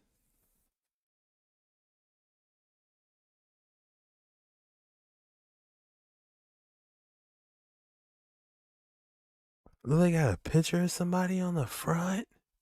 This looks like straight out of Aladdin. A whole new world where magical things. Yeah. I can open your eyes. Take you wonders by wonders, over, sideways, and under, on a magic carpet ride.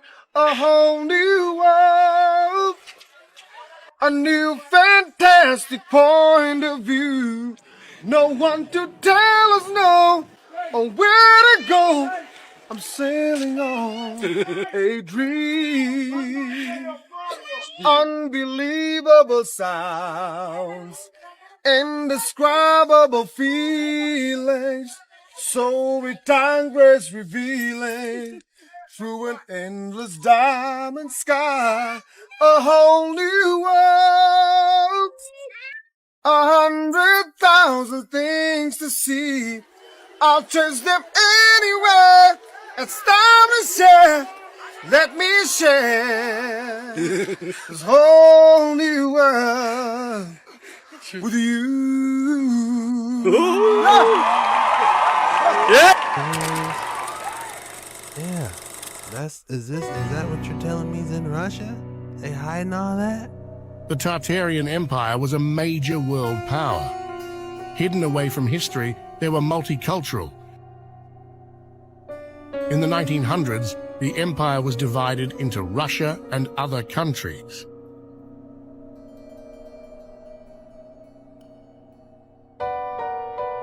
History has been altered following the events of 1812. Neoclassical architecture was seen all over the world. Imagine being transported back in time to a lost civilization, one that was once a world power, but has been quietly hidden away. Today, we are uncovering the secrets of the Tartarian Empire's stunning architecture. Dive into the history of this major world power as we explore the breathtaking palace complexes and extraordinary buildings that have been hidden away for centuries, from the intricate frescoes to the towering columns and ornate archways. Churches had large domes with mercury and antennas for energy, harvested from the atmosphere. The Tartarian Empire's architectural legacy is a true marvel. As a history buff or architecture enthusiast, you won't want to miss this incredible journey back in time. And the best part, you can bring the magic of the Tartarian Empire. Russia is where you can find some of the most conclusive evidence of the mud flood. It should come as no surprise for those who know when you look at old world maps and you look at things like Russia's coat of arms and the relations with the Tartarian Empire in the last reset, the mud flood. These scenes that we see from Russia, the fully intact log cabins in Moscow, should come as no surprise why we see so much evidence of the last reset here in Russia. The Siberian forest, for example. What a huge difference less than 100 years make. Speaking of Siberia, you ever wondered why most of the world's forests are under 200 years old? It is because, in my opinion anyways, most of them were buried under the mud in the last reset less than 200 years ago. But this is just a small sampling of the hundreds of pictures I've collected of the mud flood from Russia.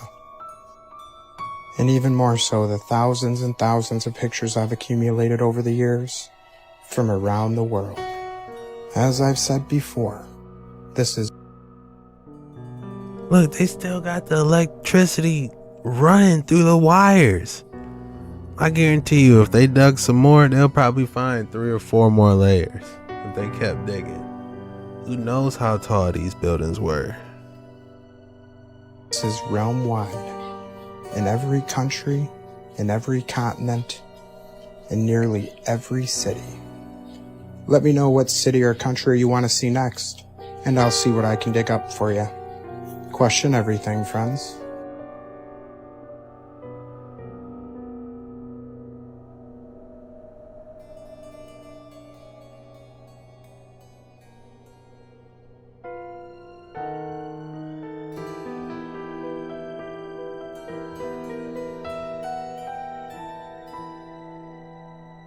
Even the ground was conducting the free electricity. The free energy. Look at the designs. It was probably bouncing. Can you imagine this thing yuking the first day it was made? I'm like, alright, it's finally completed. Turn it on. The whole building shaking, the energy coming everywhere, everything lighting up, bouncing off the ground. Oh my goodness.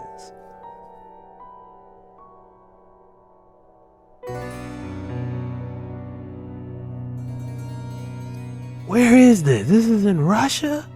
Oh my goodness. If this was the last place where Tartaria was, they gonna have all these type of ancient buildings. Look at this.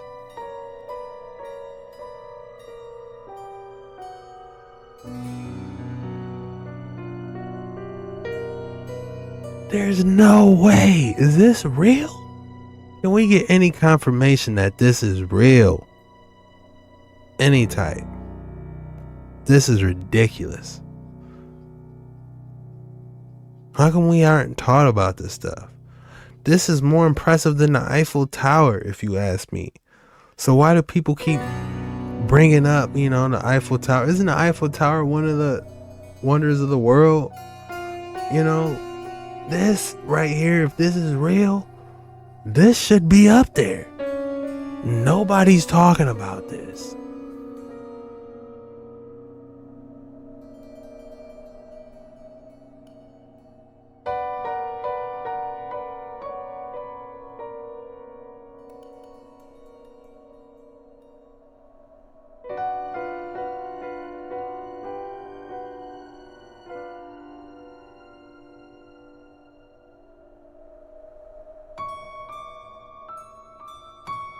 Is this real? What is this? I'm mad. I haven't seen this before. I want to get a wedding photo up there, I want to see this one day. They wouldn't be able to get me to leave, honestly, if I was able to come see this thing. Like, how old is this building? 1,000 years old? Y'all know anything about this building, let me know This is out cold. This is probably one of the tightest buildings I've ever seen in my life. Look at this. And you know that boy was conducting, getting charged up.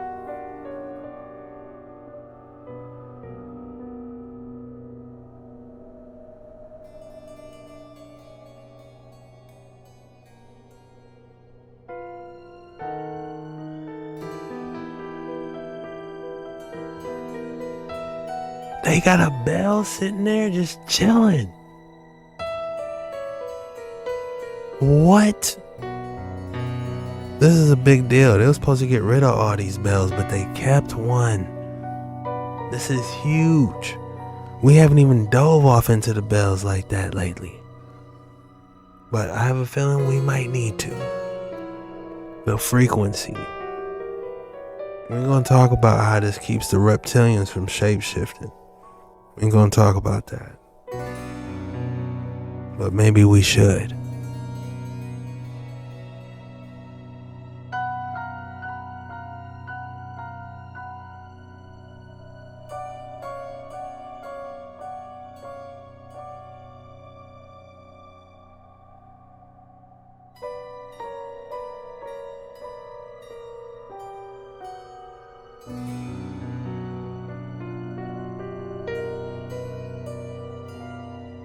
Have you guys ever seen any of those buildings? Anybody?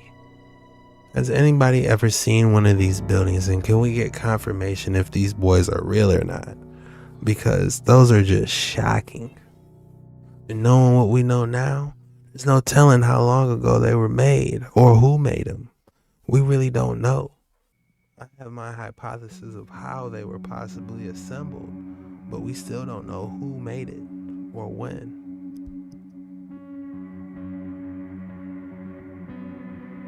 Tartarian giant foot.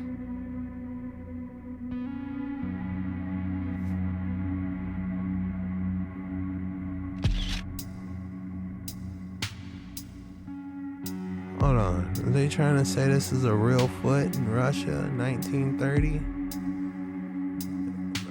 This might be a reach on this one.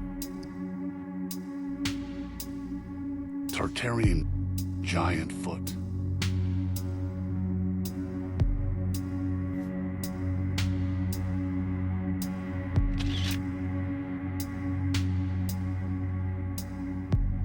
Tartar.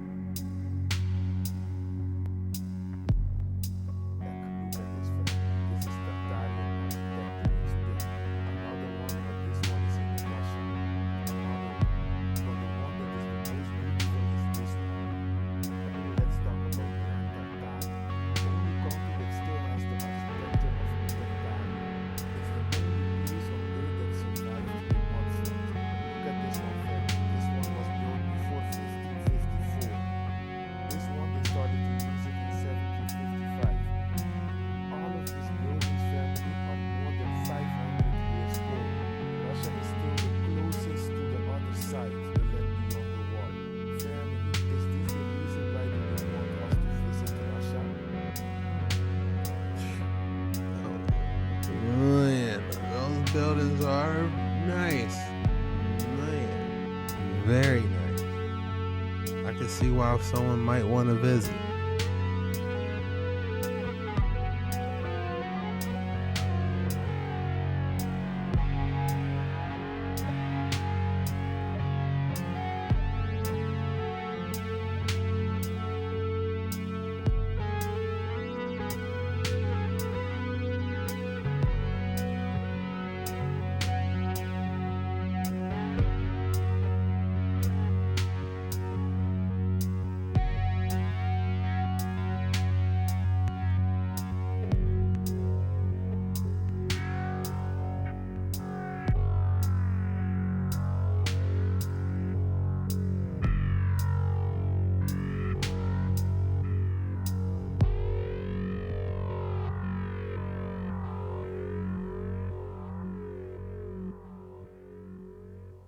They were motorized in 1920.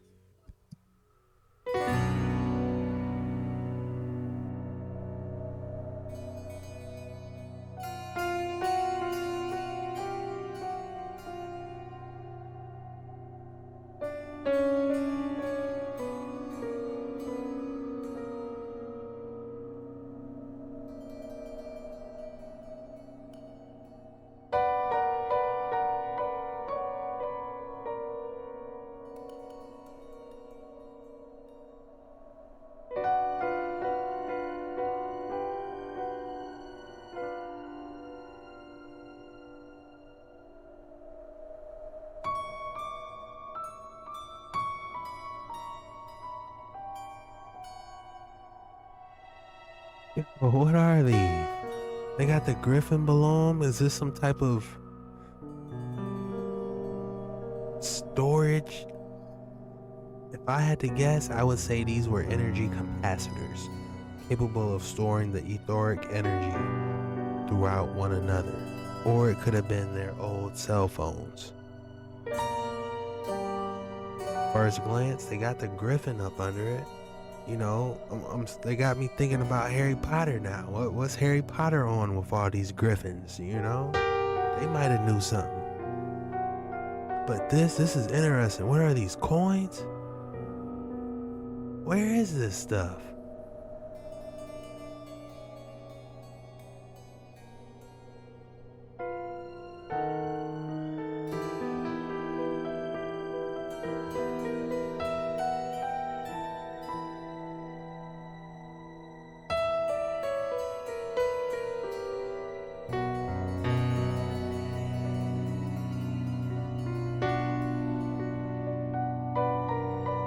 Guys, jump in the comments below. Tell me what these are.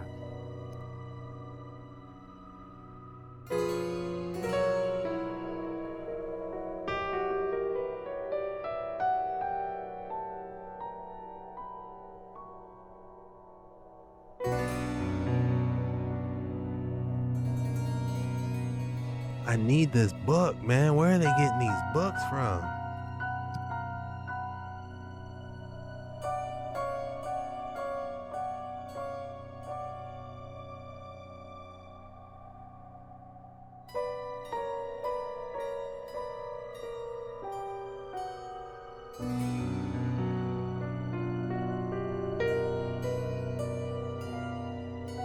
I gotta see this. Why is this my first time seeing this?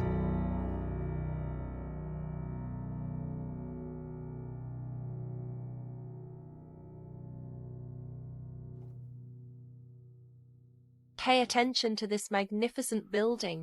It's 500 years old structure. If you think that today's technology is so advanced and our ancestors were only people who lived in a cave, you should know that this structure was built before heavy equipment such as crane, backhoe, bulldozer was even invented.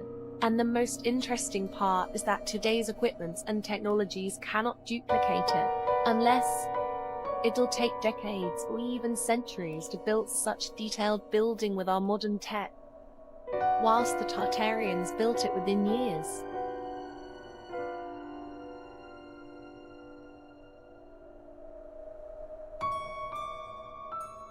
Pay attention. That building is incredible. Just seeing it through these videos is like, wow.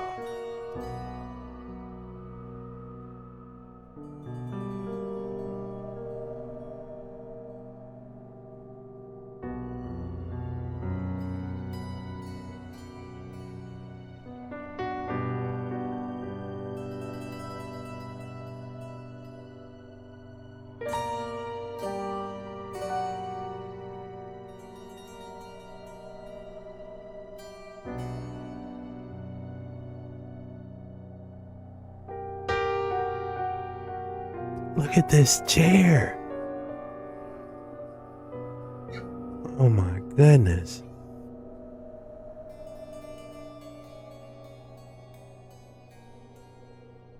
Oh, this is definitely Russian. You can see them. Normally this is stomping on the griffin, their flag.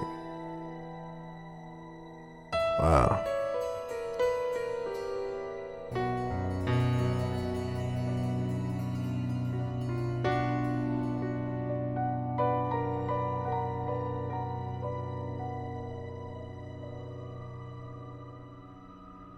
Oh, those were the devices. Did you see them?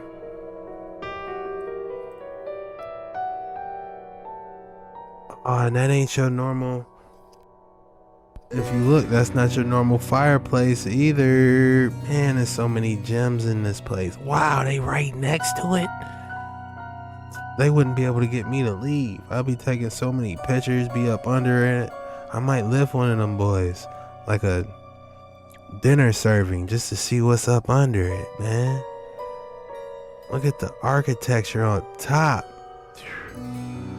I'm overdue for a vacay. I gotta see some stuff, man. It's a big world out here, man. I gotta see this.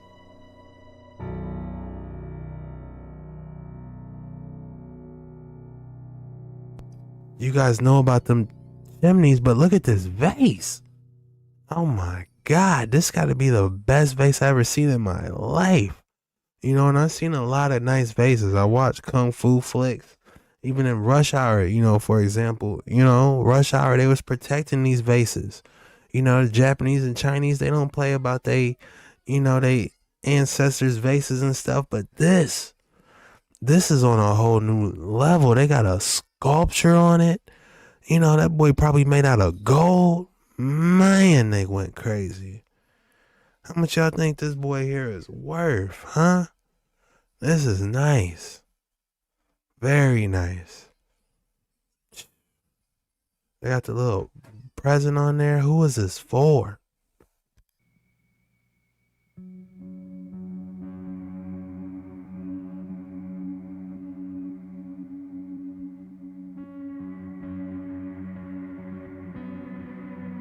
This creepy, strange, and scary TikTok reaction is for entertainment purposes only.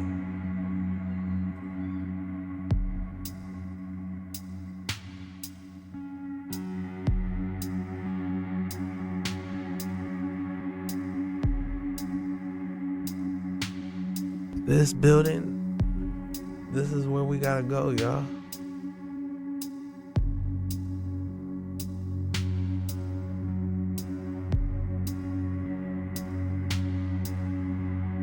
It looks like an actual museum you could visit. You know, we might need to take a field trip. A Dark Waters 9, everybody load up, field trip. We all meet there.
Russia, the old world Places kingdom. all over Russia are littered with the ruins of the old world.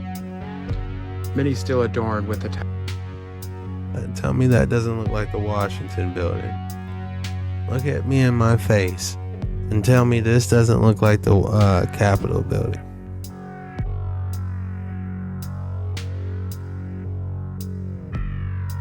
the technology of the old world. Those antennae used to harvest the free energy from the ether above. And just look at the quality of some of these structures. Those red bricks that can stand the test of time. Left to rot in the middle of nowhere. That is why I laugh when people say we have an overpopulation problem and that we have the most population that we've ever had. Think about all those ancient ruins, all those structures just left buried and forgotten. And these are within the last 200 years, or so the story goes. I believe we haven't even came close to hitting the population levels that we had pre-reset. And if you need further proof of just how amazing these structures look, just look at what they were in their prime. Here's some of these structures in Russia. Yeah, that looks like what was behind the chair and almost some stuff in Harvard, honestly. back in the 1800s. It just looks like something out of a fairy tale. Certainly a fairy tale compared to the ugly boxes we live in now. Question everything, friends. Until next time. Russia, the old world. Look at those, man. Them boys was conducting. You gotta ask yourself, how could they even get this here in the first place? My theory, airships, y'all. They brought these piece by piece. There was a foundry nearby, and it might have took 2 or 3 airships, or they might have been one going back and forth, or one mega one, who knows? But they was dropping them boys off. They'll have someone drop like a little rope ladder down, he'll calm down, and then they'll have those boys connected to the rope, and then they'll kind of, inch them down. They might have had some mechanical lever, who knows? But I know that if you have a multiple two airships, you can definitely carry one of these, and you dropping these off. That's how they was building all the ancient structures, if you ask me, was airships. They was meeting somewhere like a foundry, something like a Grand Canyon. They had a giant machine digging them out, and they was making the materials for the buildings. I can't say giants could do it because they too clumsy. It could be like a giant carrying these things, he might drop it, or he might smush one of them bricks. Let me be a foreman for one of them giants. I'll be snapping on them. Like, look, man, you done knocked off 3 statues of that last building last week, man. Your clumsy butt better walk a little bit slower and get these blocks stacked. You know what I'm saying? I'll be working them giants. Jacking a beanstalking them. Kingdom. All over. For all those people who was wondering what happened to Tartaria, we might have just found it. This may be the modern day Tartaria. So, Turkmenistan is a country found in Central Asia, and I don't know who their architect was, but their buildings look Tartarian. So let's take a closer look. As you can see, we've got gold domes on top of the buildings, which we now know to be natural energy conductors. It's been a long time since somebody made a building this way. And look at this one. This looks like a modern day pyramid. That looks like a spaceship. Like, what do you think the purpose of this building is? Now that's definitely a natural energy conductor.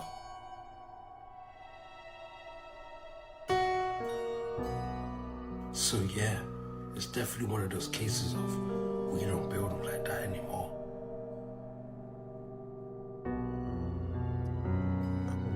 Goodness.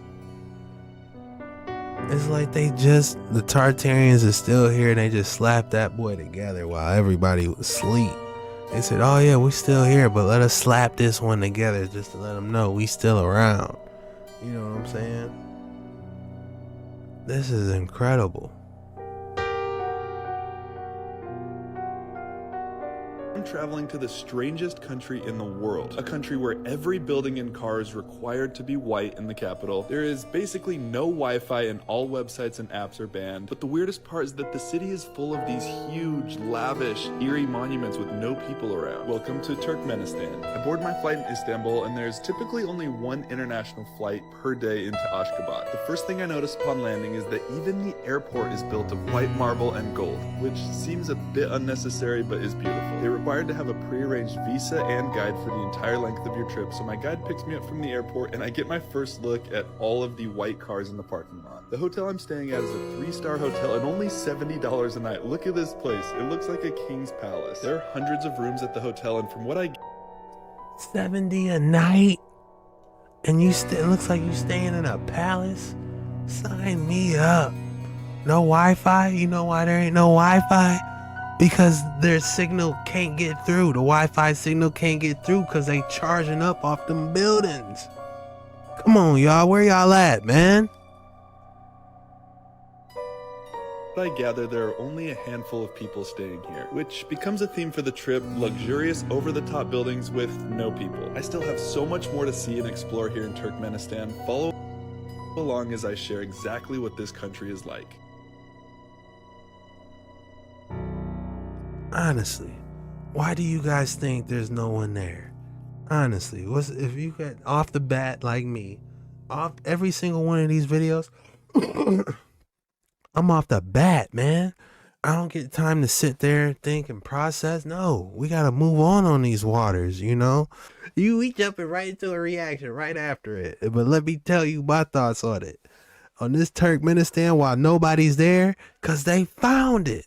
This might have been one of the last Tartarian type buildings that they made. Or they might have made it while we was asleep. Everybody was sleeping 12, 14, 12. 2 years went by, and next thing you know, bam, they built these Turkmenistan boys in Ashgabat. Y'all? Come on, man. Off the bat, what do y'all think? Why is it empty? Y'all tell me, man. If y'all on these Tartarian waters with me, Turkmenistan and Ashgabat, this is a huge deal. Look at these structures. Look at that. These boys about to blast off and go to the outer edge without us. You know? What if this was some type of portal? You put the dials in right and that boy is a Stargate. Come on, y'all. We can jump in Stargate territory. Don't tempt me. This is what it's like to travel to the weirdest country on Earth.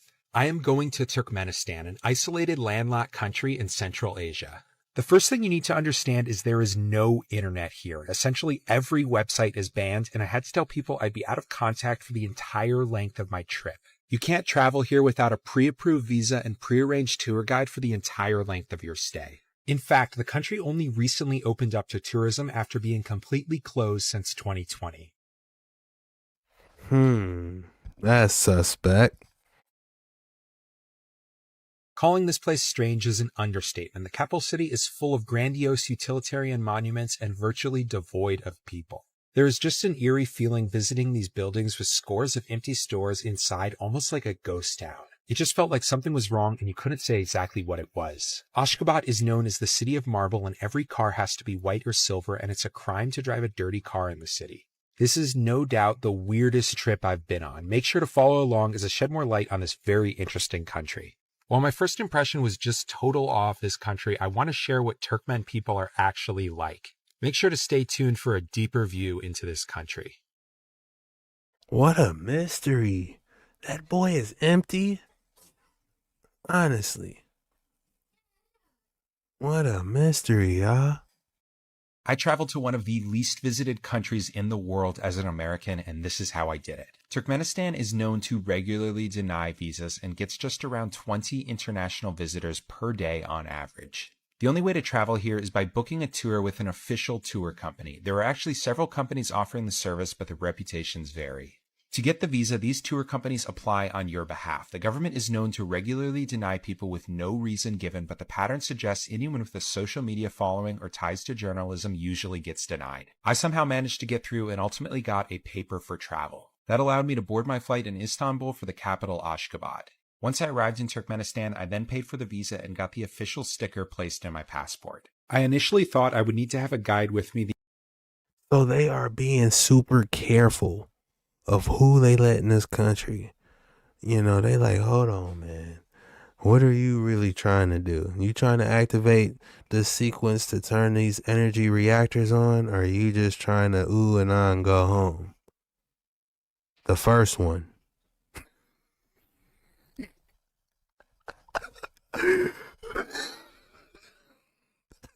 We are the spaceship and all types of buttons. We'll be flipping switches. We'll be turning everything on, man. I know y'all got the energy reactors in here somewhere, y'all. We tired of the lies. Come on, y'all. The energy reactors gotta be here somewhere. The entire time during the trip, but this turned out to not be the case. You have to go on a guided tour, but if you want to go off and have lunch on your own, you're completely fine to do that. Also, on the last day, our tour ended at 1 p.m. and it wasn't until 2 a.m. that we had our flight, so we had the entire day free to explore on our own. This was interesting because we got to see Turkmenistan without our guide, but it was still just as strange. That was actually the time that I went to the US Embassy to check my email and make sure everything was good with my flight going home. Apart from email, I had no connection to the outside world during my time in Turkmenistan, and this made me nervous. Yeah, because they harnessing the ether. They sucking that Wi-Fi in as energy. They using your Wi-Fi all around you as energy. That's why you can't. There ain't no Wi-Fi working. It says the secret hidden in the SIM card. What?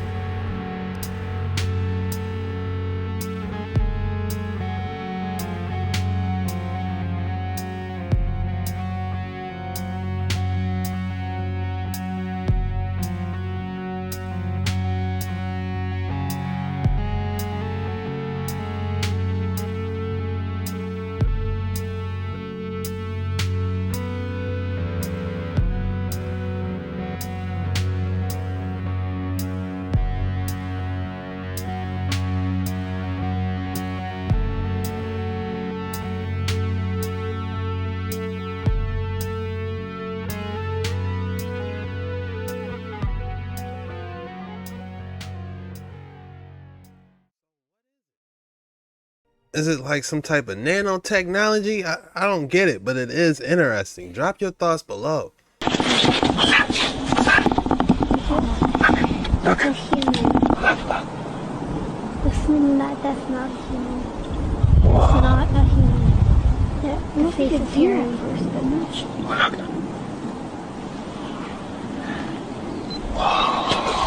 That is not a human. Oh my god. That's a human. That's not human. It's not a human. The face is very first, but not sure.